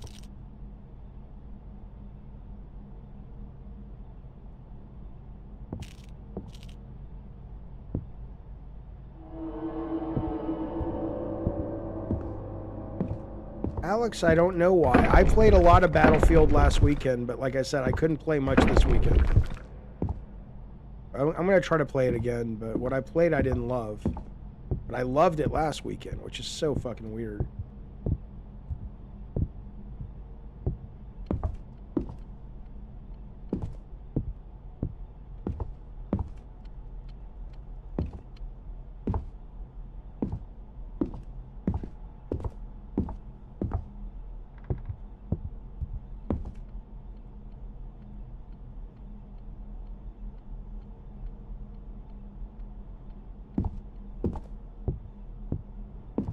Chris, are you playing on, are you watching the stream on your phone then?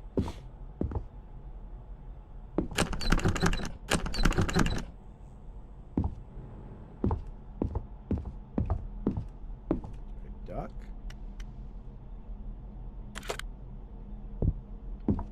I clearly need a hammer.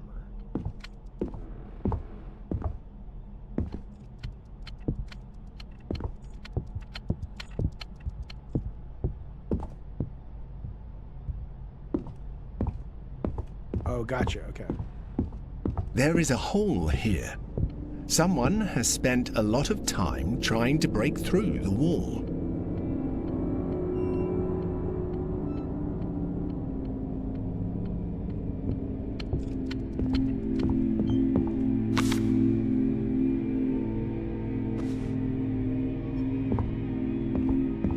I will look into it, Ravenos. That does sound interesting.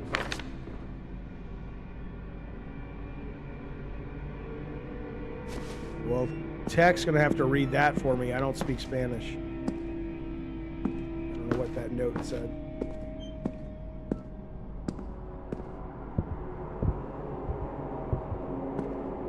Yeah, if it's a fun stream game, maybe I'll pick it up and do it this weekend. I mean, we're kind of getting into fall, so, you know, Halloween. I know it's August. Fuck off. 1, 3, 2, 4. Okay.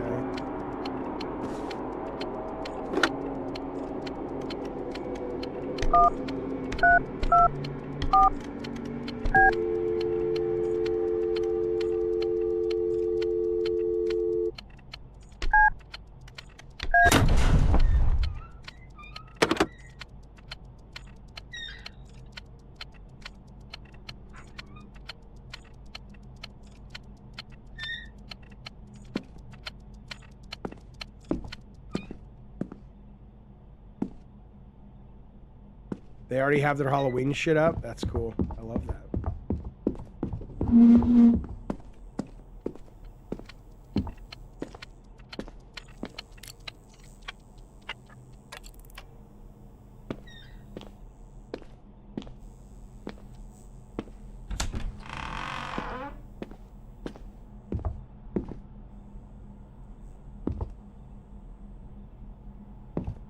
What would you want me to do a tier list of?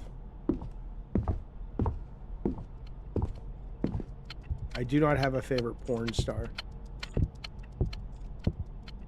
I mean, back in the day, I would have said Sasha Grey, but, you know.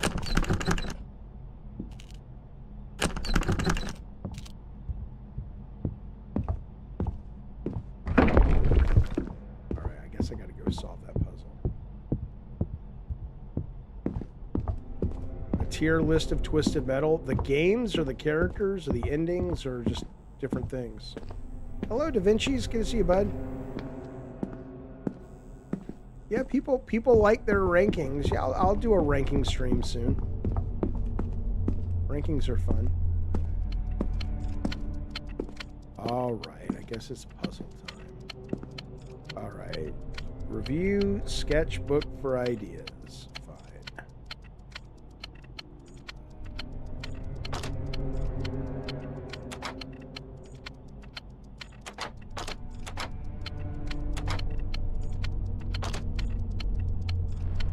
think I can read it, though, can't I?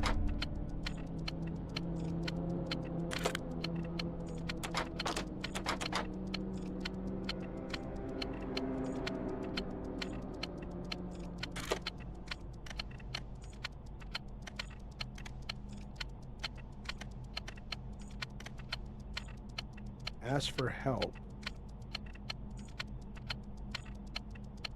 I don't know what that says. Break house. Here we go.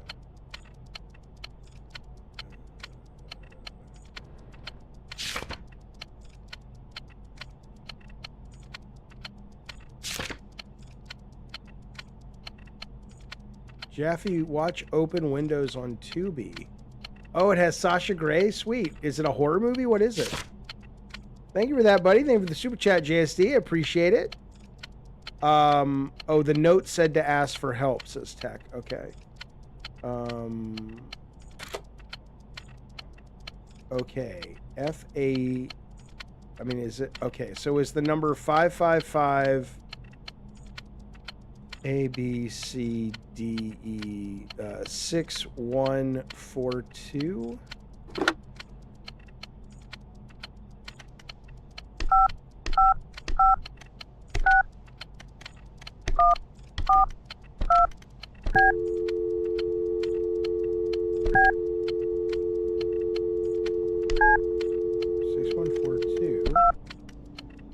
How do I dial it?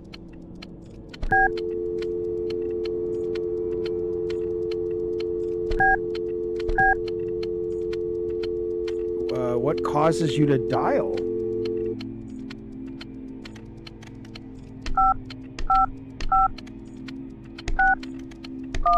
I called Jenny, that's right.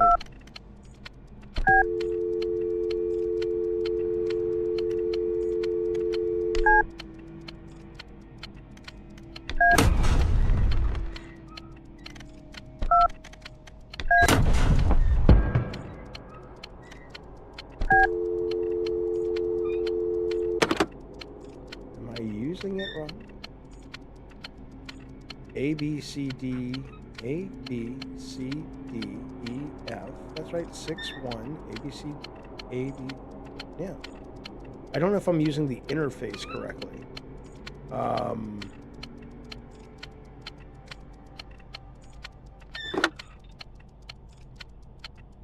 Right, so 5, 5. Alex, I don't eat meat.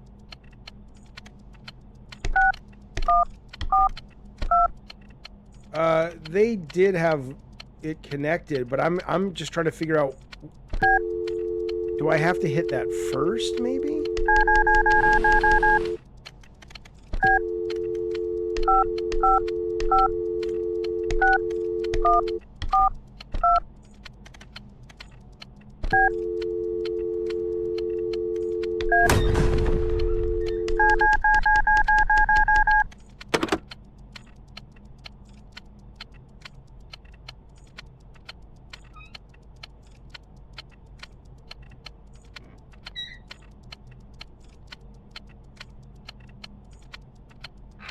Why would it be 3232? Because A, B, C, D, E, F.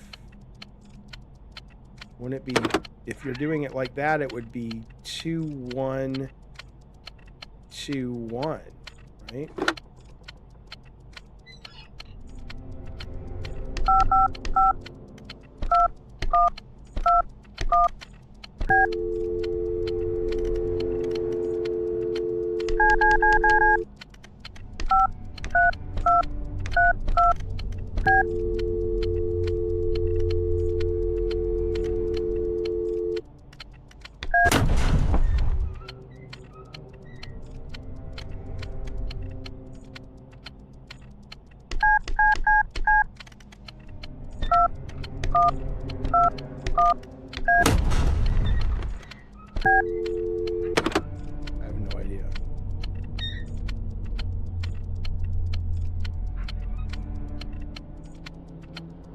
title pin. Oh, wait a minute. FADB.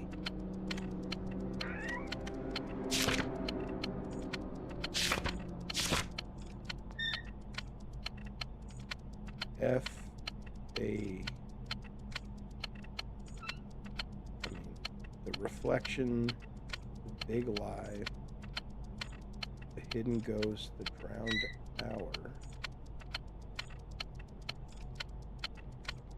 Well, every letter has a number, but I already did that. I assumed then that would give you 6142, right?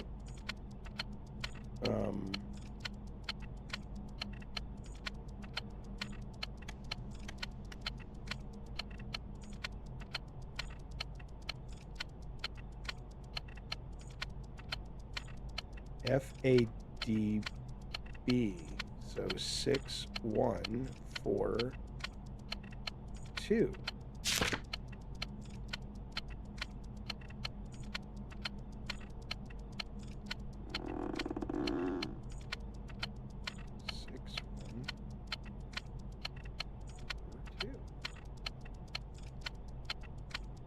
There's the list of titles. Try the numbers backwards. Why?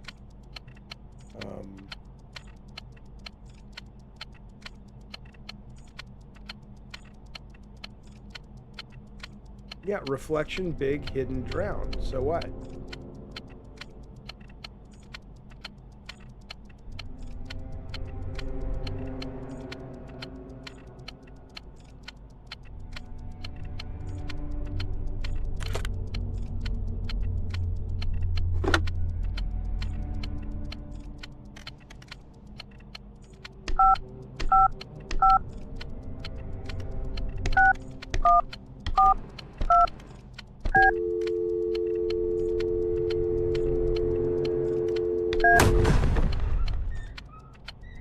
Why would it be 7243?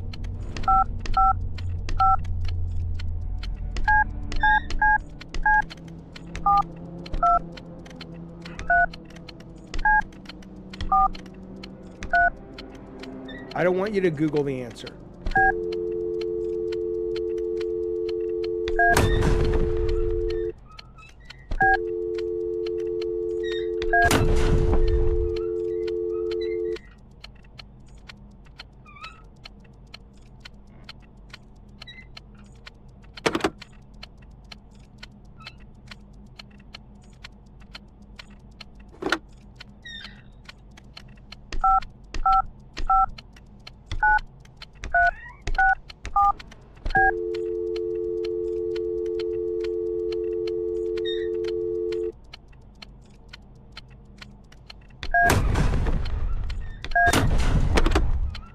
Let me think for a minute.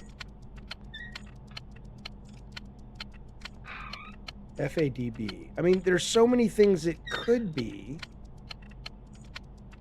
that now it's kind of like you just have to get lucky. I'm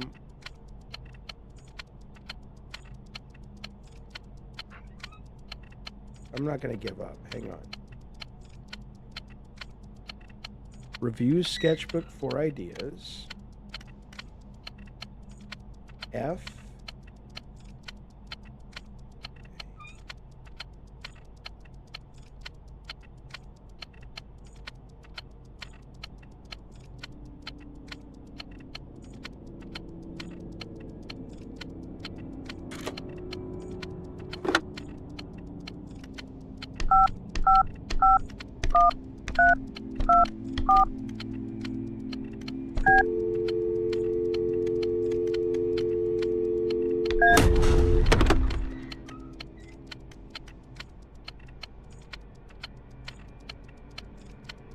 Hey, good to see you, Doug.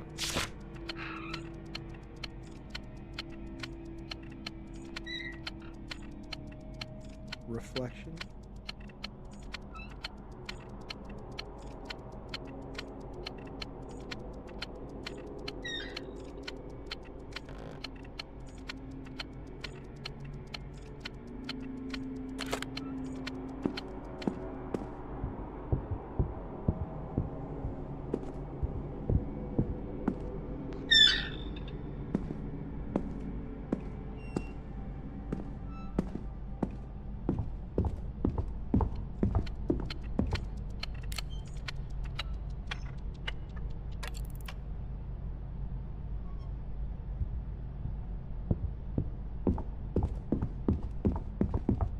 Like, there's so many numbers in this game that I'm like, how am I supposed to know which one to pay attention to?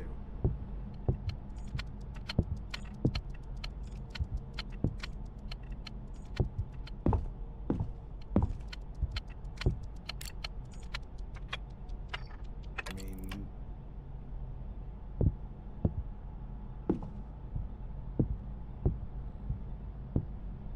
go look at the things the sketchbook describes.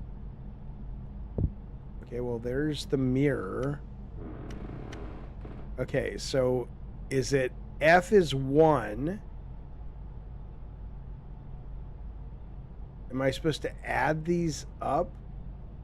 But here's F. Okay, FA. What does A describe? The big lie. Okay, well, what is this? Is this a bear? Where am I supposed to find that fucking thing?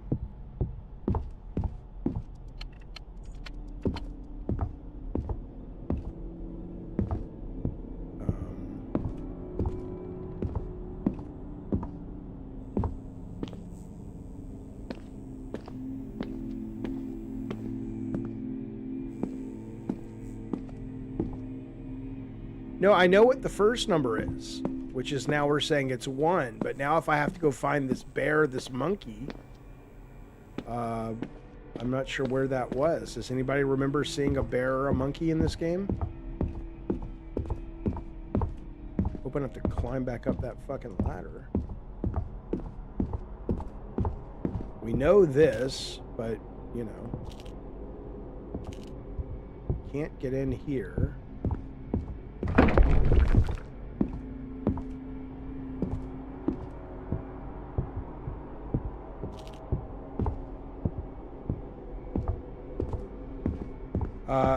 I'm playing it on PC, but I think you can get this on consoles as well. I think.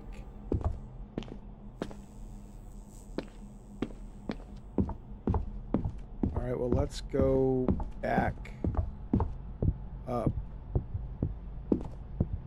Is this on Game Pass? I don't think so.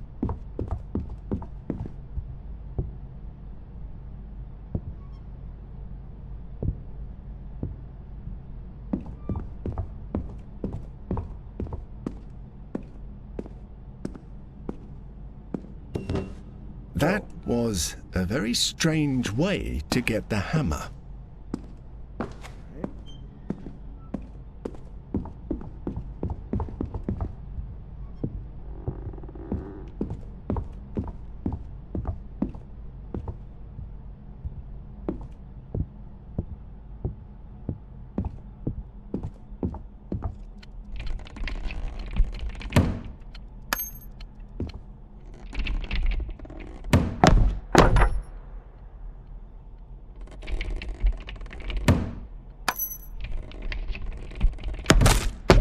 Guess is the rabbit will be in here.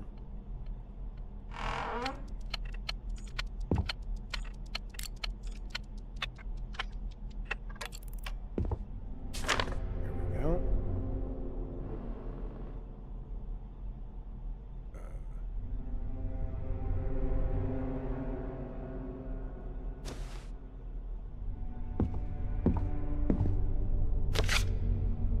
One of the cards his mother Ava used to make to teach them Spanish. She kept leaving them forgotten everywhere. Okay, so we have 1. And now we have the big lie. This says...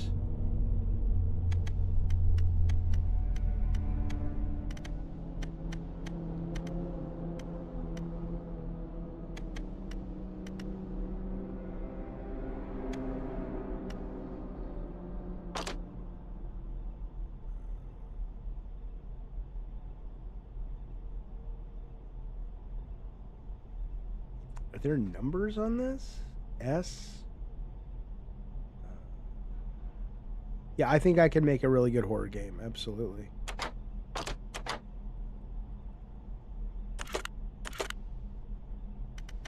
Okay, F-A... D. 4, 5, 6, 7, 8, 9, 10. You can't add those up. And then B is 4? 1 something 4. Come on now. What the fuck are we supposed to do?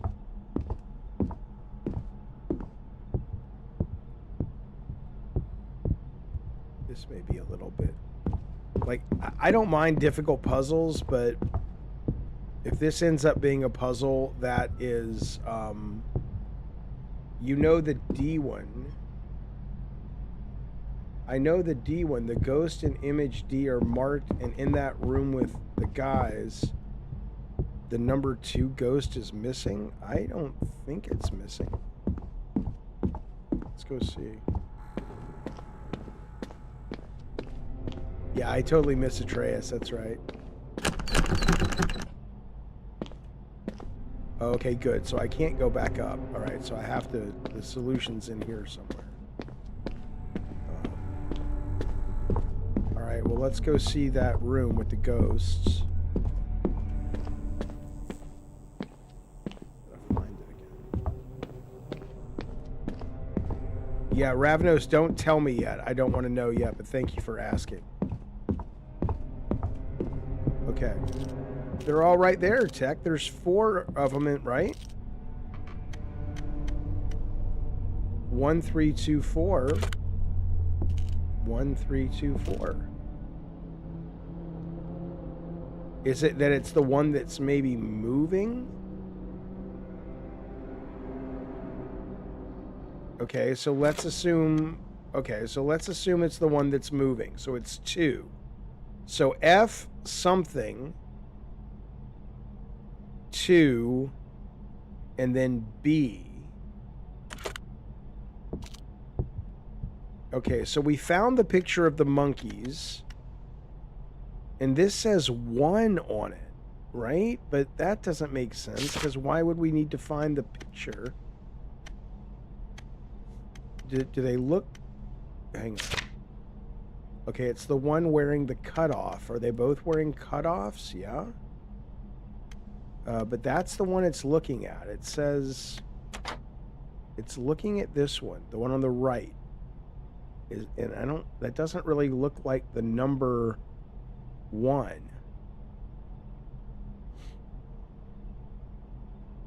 Are those hands? I don't really know what I'm looking at here. So we've got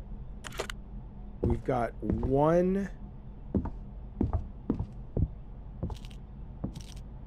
I don't know, Chris. I'm not sure. So it's 1. It's not 1, 2, but the numbers we know are 1 and 2. The clocks are weird because you've got a clock that has 3 o'clock. Let me see if you can add them, maybe? I don't think so, but you've got a 3 o'clock. You've got a 2 o'clock. So that's 5. That is an S. Yeah, I know. But I can't do anything with that. You've got a 6 o'clock. So that's already 11 o'clock. That's not going to work.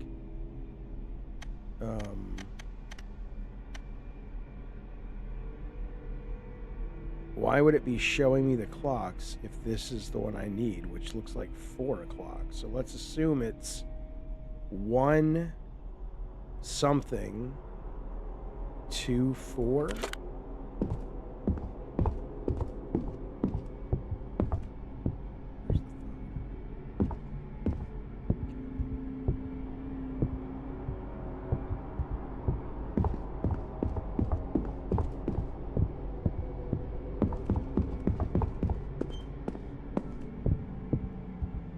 You can't get back to the bathroom, so I don't know.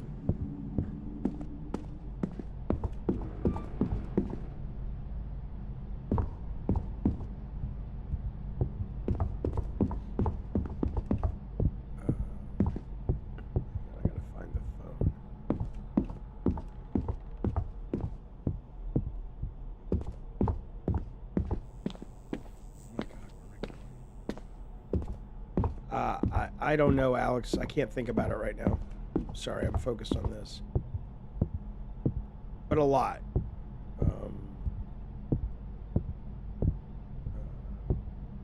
Drown sounds like it would be in the water. Is that right, Anna?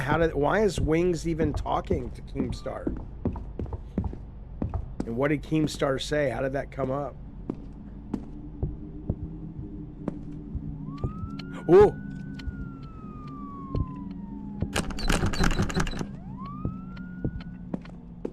The windows are blacked out, obscuring much of the place. But luckily for Sam, there are some lights on.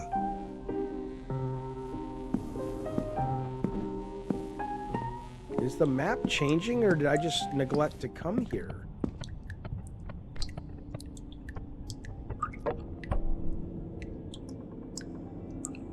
Okay, well that is matching anyway what it said, so assuming it's 5.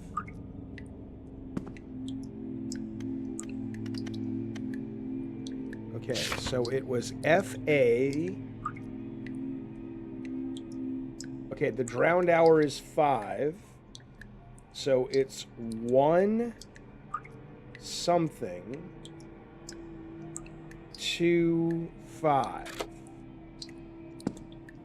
Alright, so I'll just guess the third one if I can find the phone again. 1 something 2 5.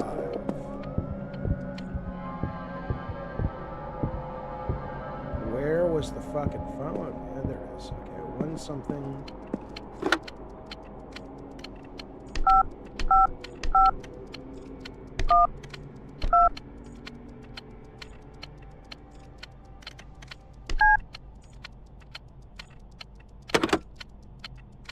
FADB, hang on. So 1 something 2 5. Okay, that's right.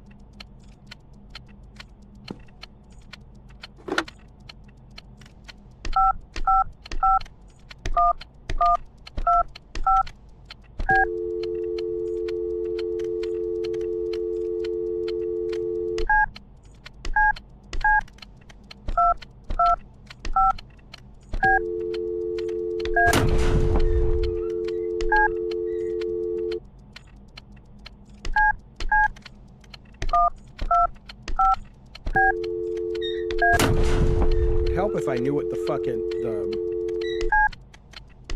if I knew what the interface was.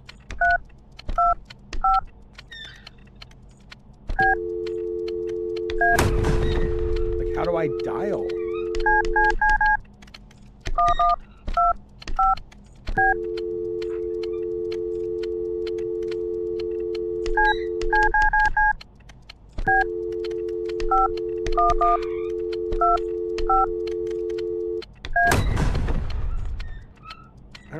Okay.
So where did Once the again, 7... someone is trying to scare him.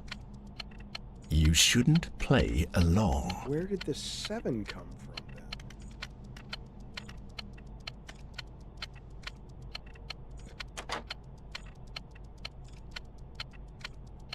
then? S1? How would anybody know?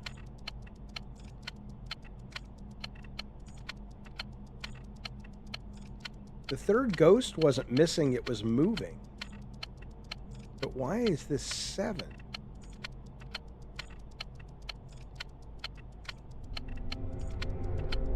Wait, 7 is supposed to be figured out by solving the clock door? I'm about to give this shit up. Still, he decides to go deeper into this house, even though he knows it's probably not a good idea to do so. Because that doesn't make any sense.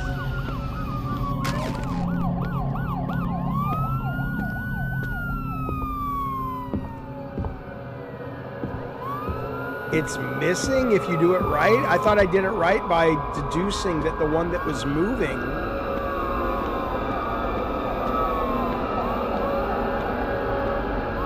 was the one that was the number.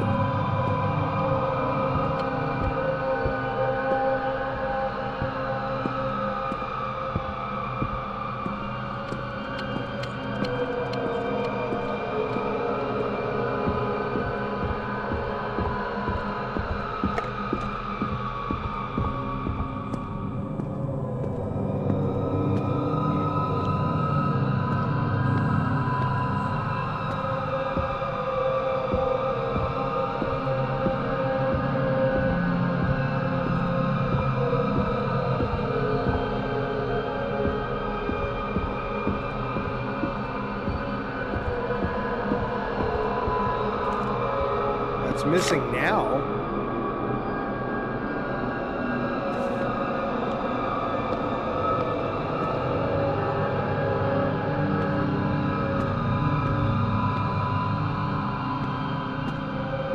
Why did that door open? Kenny, it's called Ludo.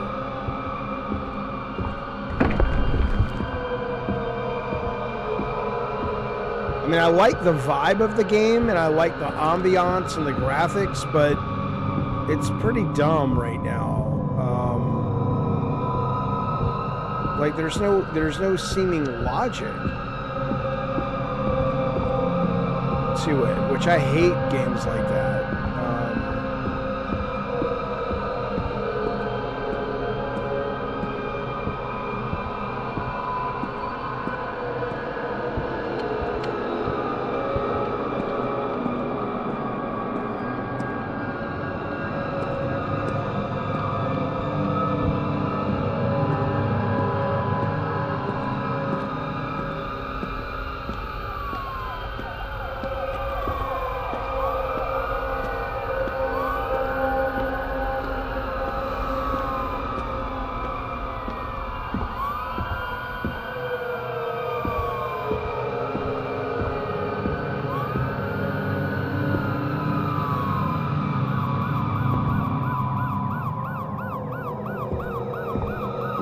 Curiously, a toy helps him find his way in the dark. Too convenient. I would, Alex, if he wanted to, but I have a feeling he's probably doing stuff with Last Stand.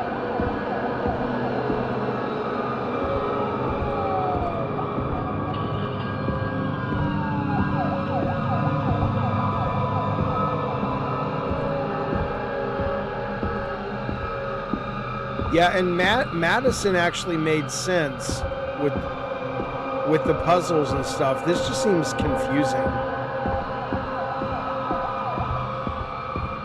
Like, I'm not entirely sure what the fuck that's cool.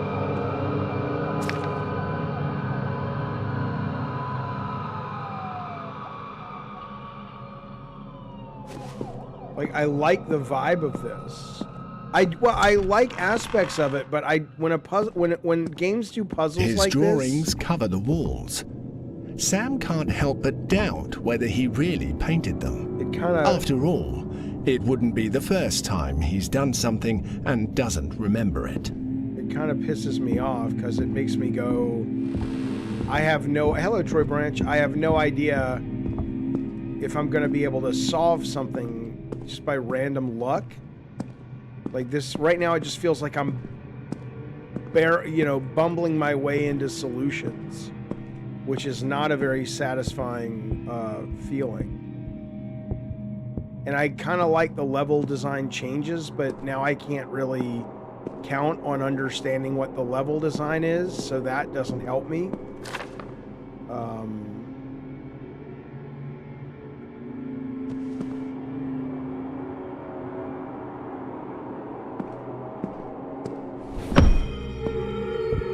Is that a coin?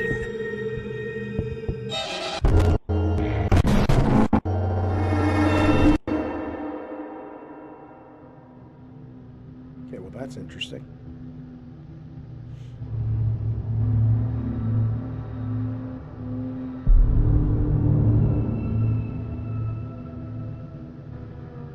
So wait, Anna G, what did Keemstar say after Wings of Redemption said that about Madhouse?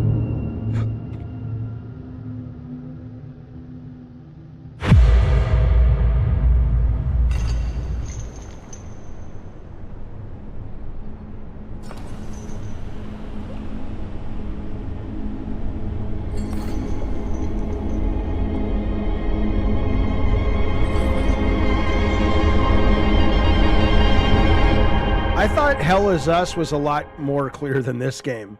I don't mind a map. He made Madhouse? He didn't make shit. What are you talking about? I was doing I Love the Weird well before Madhouse. Yeah, whatever. Fuck him. It wouldn't be the first stupid thing he thought. Sam recovers, disoriented, in what appears to be a cave.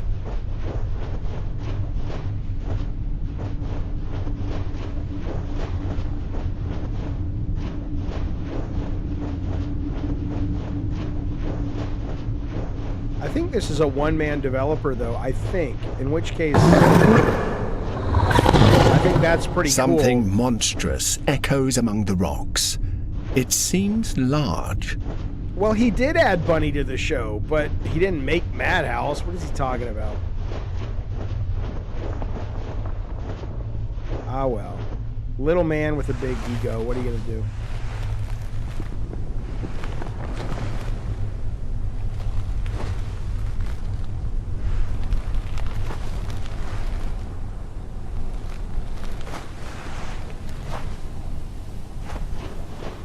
I see. Sam walks through the desert with a... SF, I'm totally down with that. If Tech wants to set it up. Strange sense of relief. After all, it was just another one of his nightmares.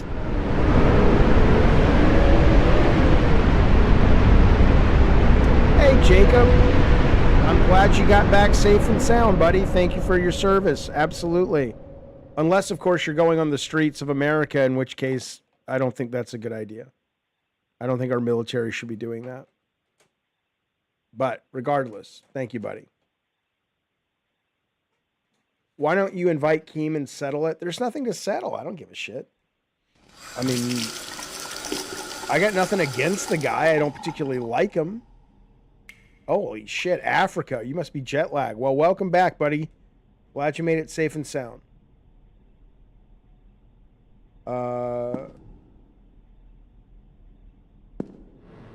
He should have picked a better gameplay presentation. Are you talking about me, Kenny? Like I should have played something different? I mean, I've never played it. I'm learning. I'm playing this with you guys. I've never played this before. I don't particularly like it. I really like the aspects of it. I like how it looks. I like the vibe. I like the narrator idea in this. But I'm bothered by... This is interesting. Let's see. Is the script when I'm living? Sam looks in the mirror, turns around, leaves. Yeah, this is me doing everything I just did. That's cool. Like there's definitely to quote West Wing and Hamilton, there's a mind at work here, which I appreciate. Hello, monkey. I could have maybe why that's 7 though. I don't know.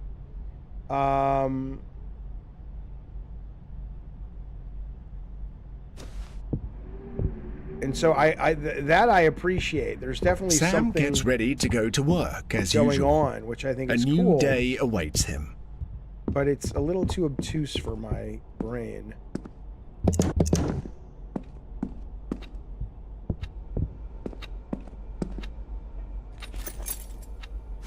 Let's call that number again. Am I bored with this game? A little bit, yeah. What was the number again? 1725. Let's see what it does now.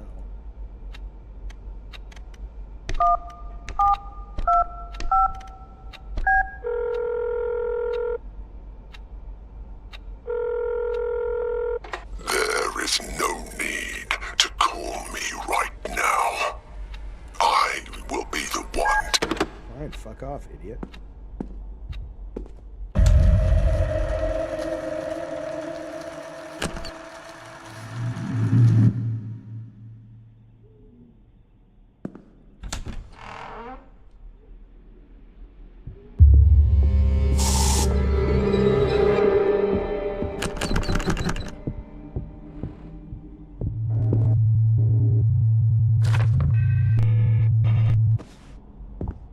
Yeah, I'm excited for Silent Hill F. Absolutely. Sam gets ready to go to work as usual. A new day awaits him.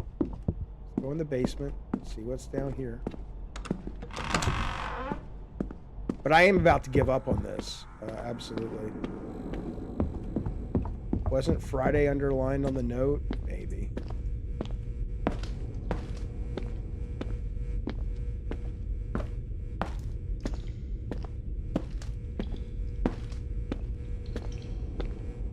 All right, I'm done. I'm done. What I will say though is what I will play before I wrap today's show up to prep for tonight's show is one quick round of Call of Duty. So let's kill some bad guys.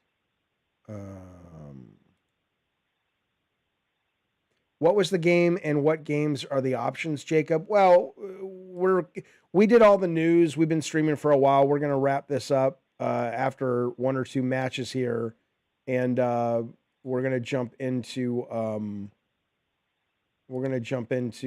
Madhouse in just a little bit at 6:30 tonight.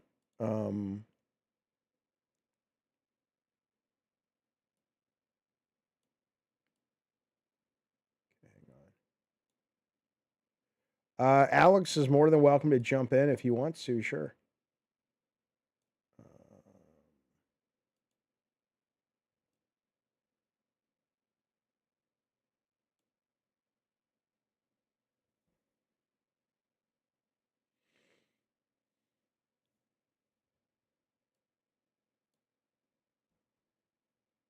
Your mouse battery died? Ah, that sucks. Anna G, you're sick at work? Is it that you're sick or that it's that you're at work? Or is it both things? Oh, you're stuck at work. Okay, gotcha. I was like, what? I understand. And I still owe you a we'll do some Battlefield 6 this weekend because I know you downloaded it. But I don't want to dive in too much into anything right now other than just shooting some bad guys and doing some prep for the 6:30 show. Which again, I think Bunny's going to join us tonight, which is it would be good to have her back.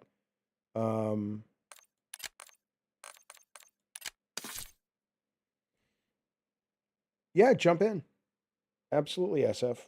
I think we're friends on this on what's this thing called, the Call of Duty thing? Alex is offline. Your gamer tag is coldest heart. Let's see, friend request. Send me a friend request and I'll put you in there. What do you mean you're gray? What does that mean you're gray?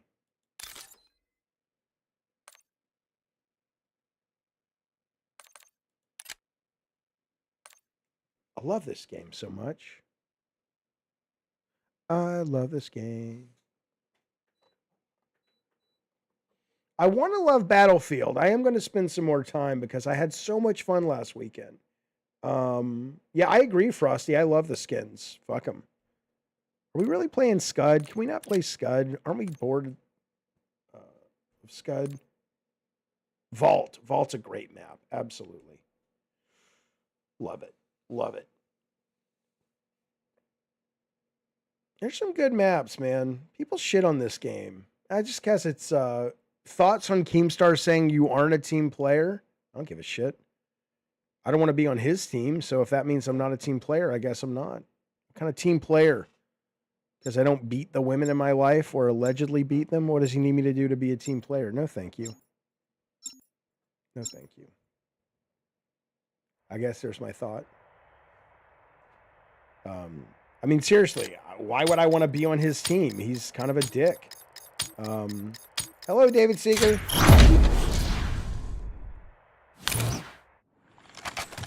What's this, team deathmatch? Kill confirmed. I love kill confirmed.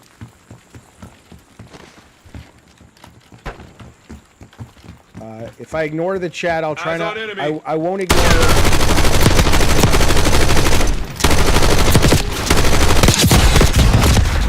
We claim the advantage. Now hold it.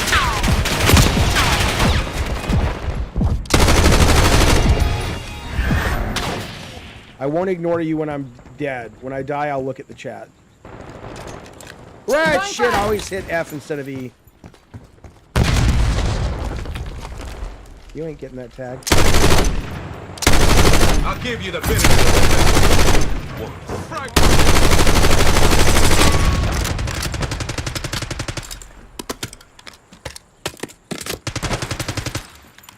All right, I'll get you guys in. I'll get the friend request in the next one. I just can't get them right now. Enemy throwing stun.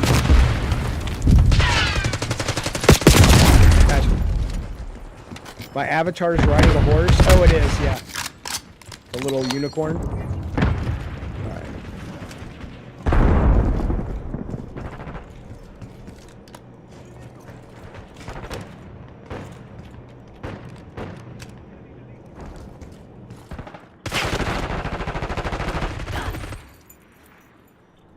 Get the tag, bitch. Get the tag. Engaging hostile.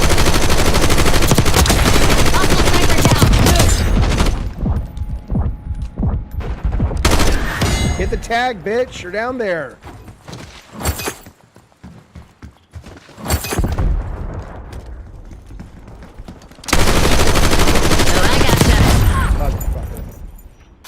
All right, Timbuktu, as soon as this game's over, I'll bring you guys in.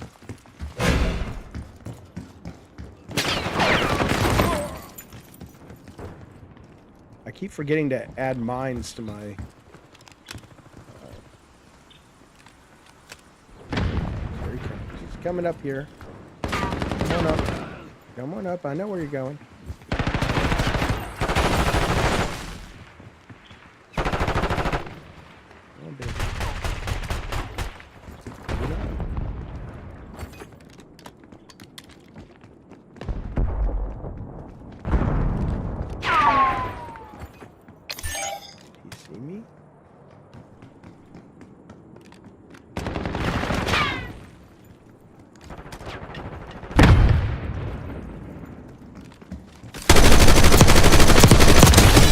Down.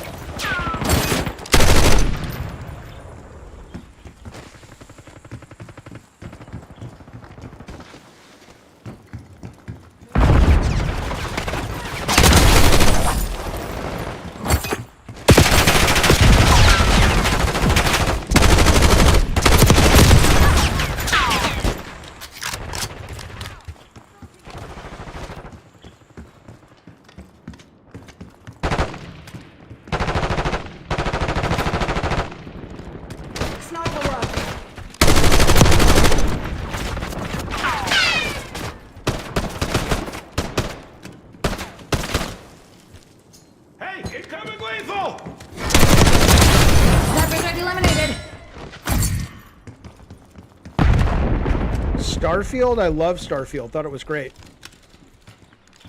Going hot.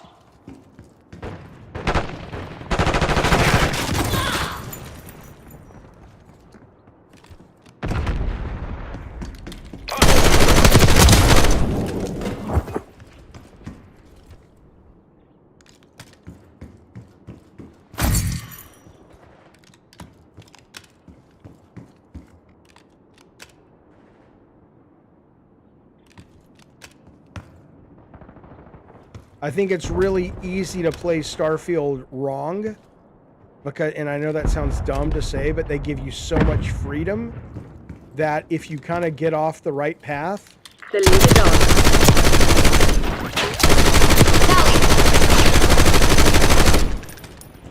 Scout pulse, standing by. that's a real problem. Breaking out rocket launcher. And a lot of people play it wrong and they walk away going, this thing's super fucking boring. I see you. Which I get. I totally get. And I think the game should do a better job at helping people kind of at least really understand the main path and then free them up.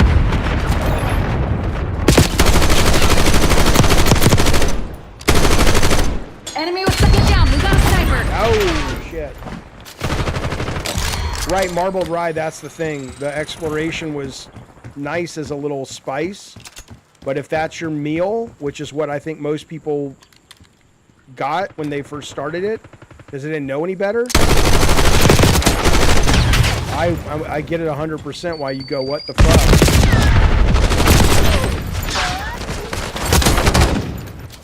I gotta focus on this.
Eternal, I'll answer your question in a sec.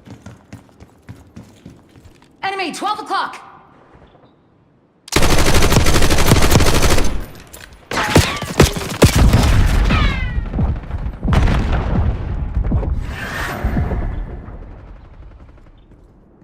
Eyes on enemy.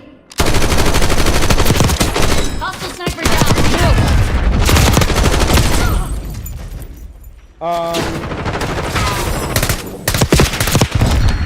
Eternal, they're just very different games. I like them both a great deal. But they play different, they demand sort of different mentality.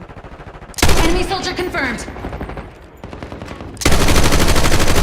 Toro, requesting watchdog helo on my grid.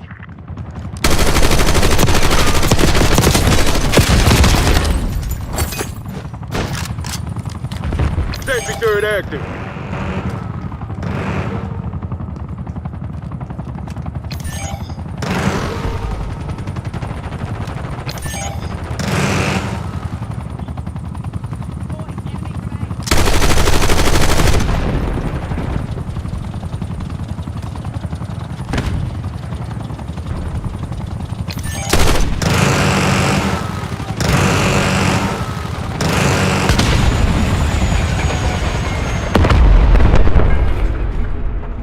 Yeah, there's no, yeah, Battlefield is a deeper strategic game, absolutely. I don't think that means it's better, it just depends what you're in the mood for at any given moment. MTC's nearly dry. Get serious, Crimson. Fucker.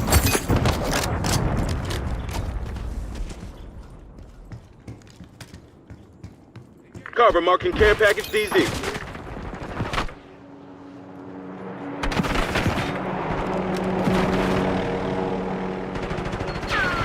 Okay, yeah, Alex, I'll get you right after this. Target confirmed. Hostile marksman. Silly Cover you. requesting Thought you could get CUAV. away.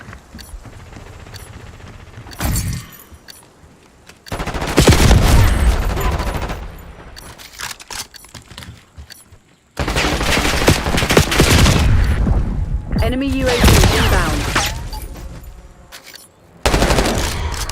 Hostile UAV DaVinci's, established when did they overhead. fix it? I played it this morning, and I found it to be Area pacified. Moving the LZ. Helo's on the way. really Like hard. had nothing to do with it. We were just better.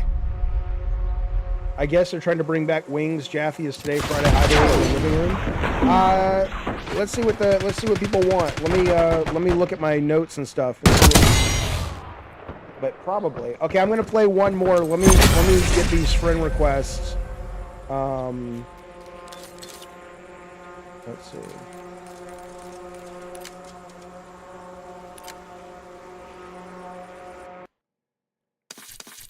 $130. Okay, so it maybe I should go back and look.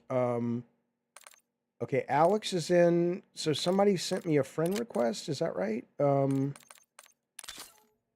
What was their name? Is it one of the? I'll just say fuck it. That was 20 weeks ago. So no, that can't be right. If I go to this, maybe.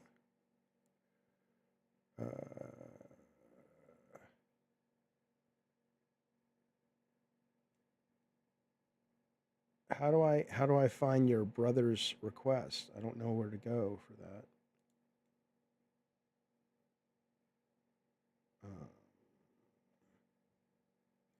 I think Alex is in the party, right? Alex is in. Let me do this. I'm going to back out of this real quick, Alex. Leave with party. So Barking Herald is in. If there's anybody that wants to join us for one more match before we wrap up the stream, hit me up.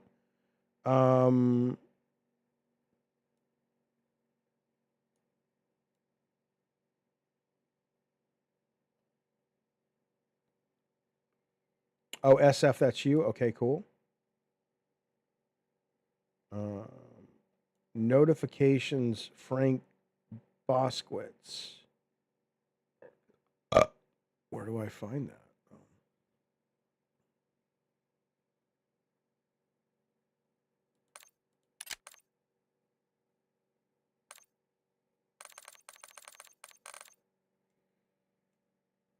Because if I go to Game Pass,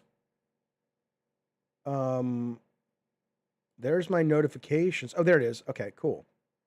All right, I got it. So I will say accept. Okay. There's Tech Protect. All right, so if you want to join in on our party, right now it's me, Alex, and SF.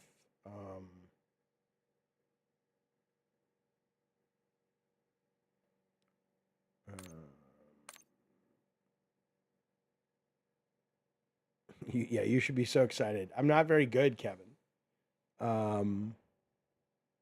Alex is pretty good. He'll probably carry us, though. Cobra Kai is your tag. Have you sent me a friend request, Cobra Kai or Marbled Rye? No way. I'm not playing Towerborn. I got too much to play, man.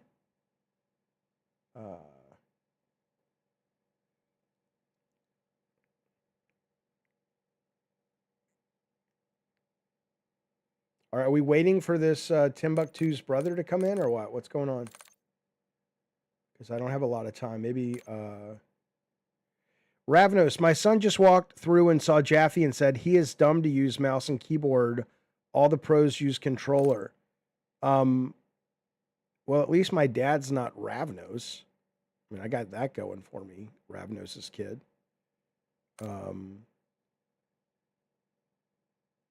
I did a while ago. Can you send it again? Well, I'm just going to go ahead and start because I'll be playing throughout the weekend, though. So,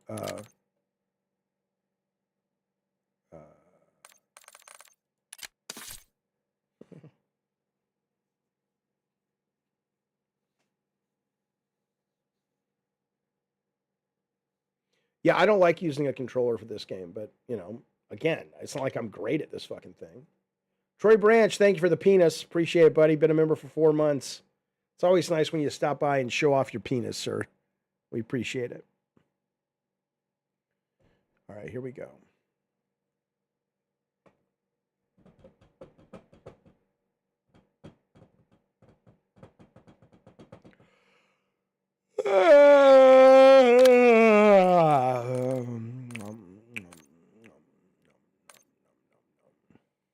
Who's this lady? Who's this girl?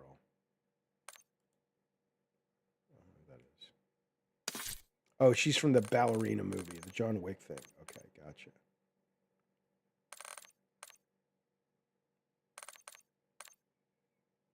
Did I lose my Santa Claus skin, or that's because it didn't come? Didn't it cross over? That's bullshit. Oh, I think my Santa Claus skin is the same skin as the wizard, I think. Same operator, maybe? Okay, that's the wizard. Hey, Troy Branch, thank you, buddy. Thank you for the kiss. I appreciate the kiss. Thank you, sir. Thank you, pal. People do get mad with the... Yeah, I'll be playing Gears Reloaded. All right, Canadian Connor, we will see you tonight. Yeah, we're streaming. Hell yeah. Dress to grill. That's pretty good. All right, here we go. I'll be this guy with the wizard. Payne, reporting his orders. Oh, hero, other. All right, it's a good map. It's a good map.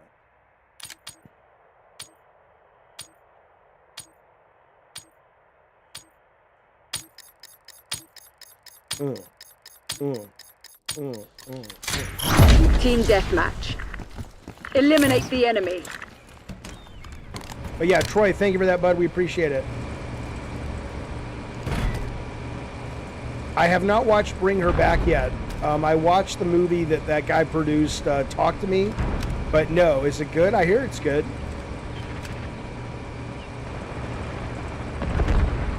We've taken the lead. Stay on task. Yeah, weapons I want to see. I hear it's excellent. You're falling behind, Crimson.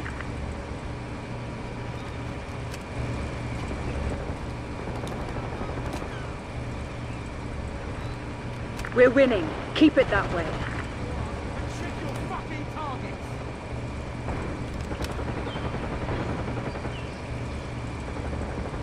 We've given up the lead.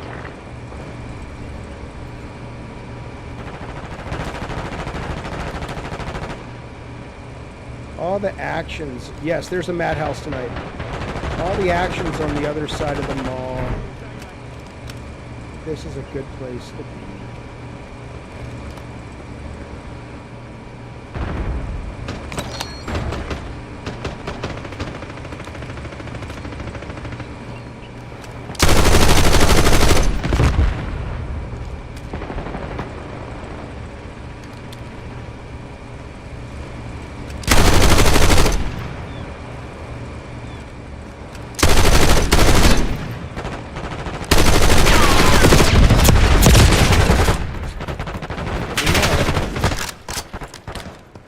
I guess I'll play now and try to get some points.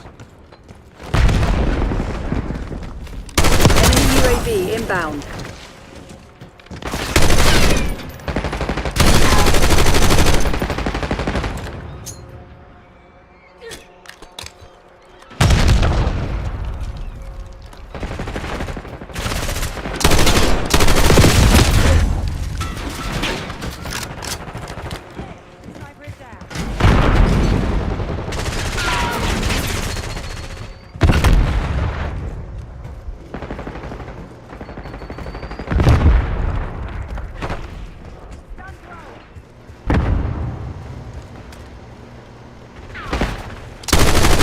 We got a sniper.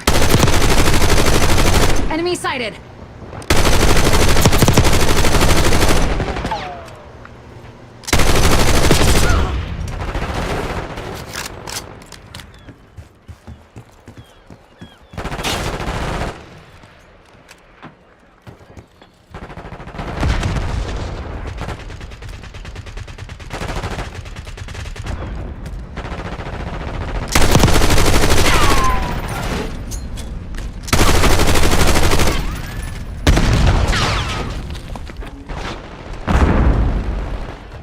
Enemy grenade! PID, they're mine. Claim the advantage. Now hold it.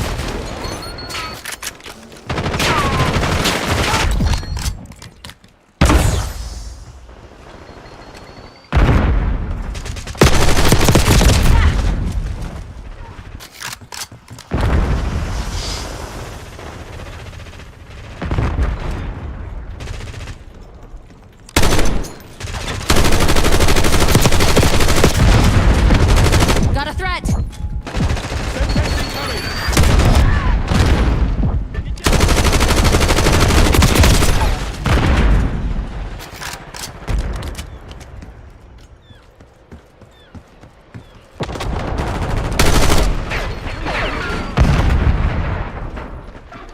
Single shooter. Go.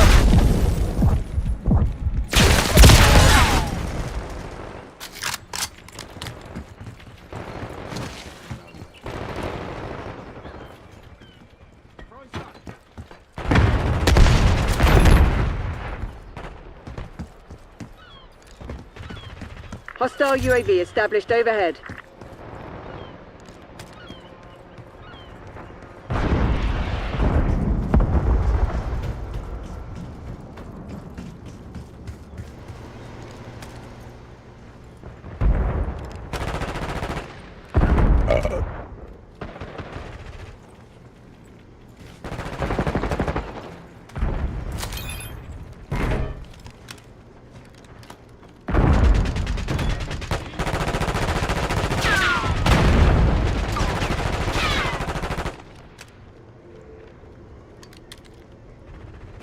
Yeah, I found the Battlefield 6 beta yesterday is pretty dull.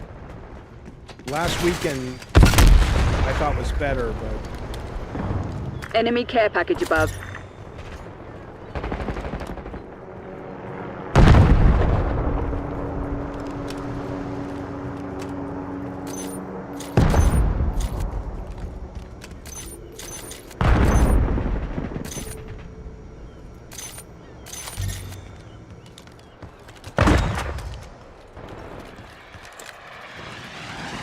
Hostile launcher threat.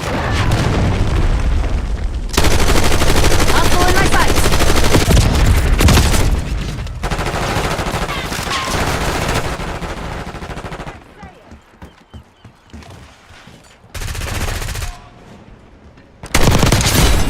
Eyes on Semtex.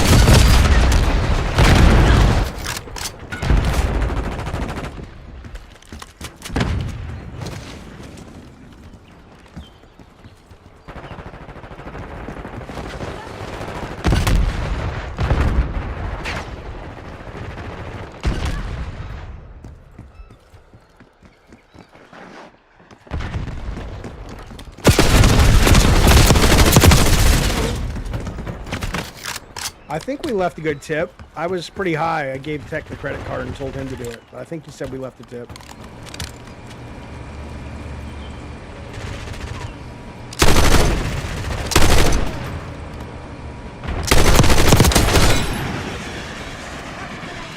Enemy UAV inbound.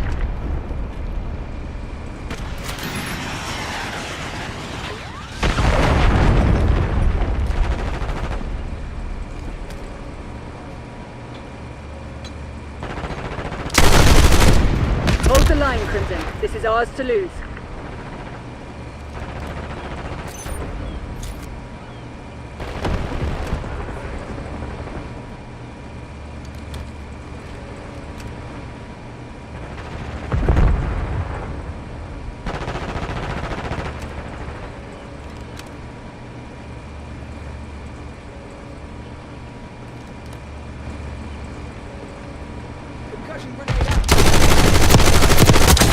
They're not getting All up. threats neutralized. Scour the area.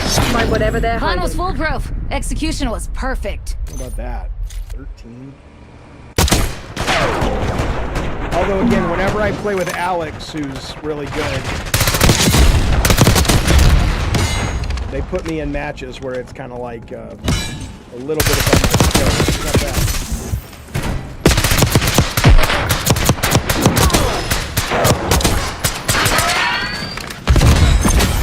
got him. I got him, Robbo. It's a great game, though. Fucking love this game. All right, I'm going to go prep for tonight's show, you guys. That's been the stream. Thanks for hanging out. Thanks for the super chats, the comments. Me, Tech, and I think Bunny will be back tonight in about an hour and a half with Madhouse. Hopefully we'll see you guys. Hopefully we'll see you guys live. All right. Be well, you guys. Thanks, everyone.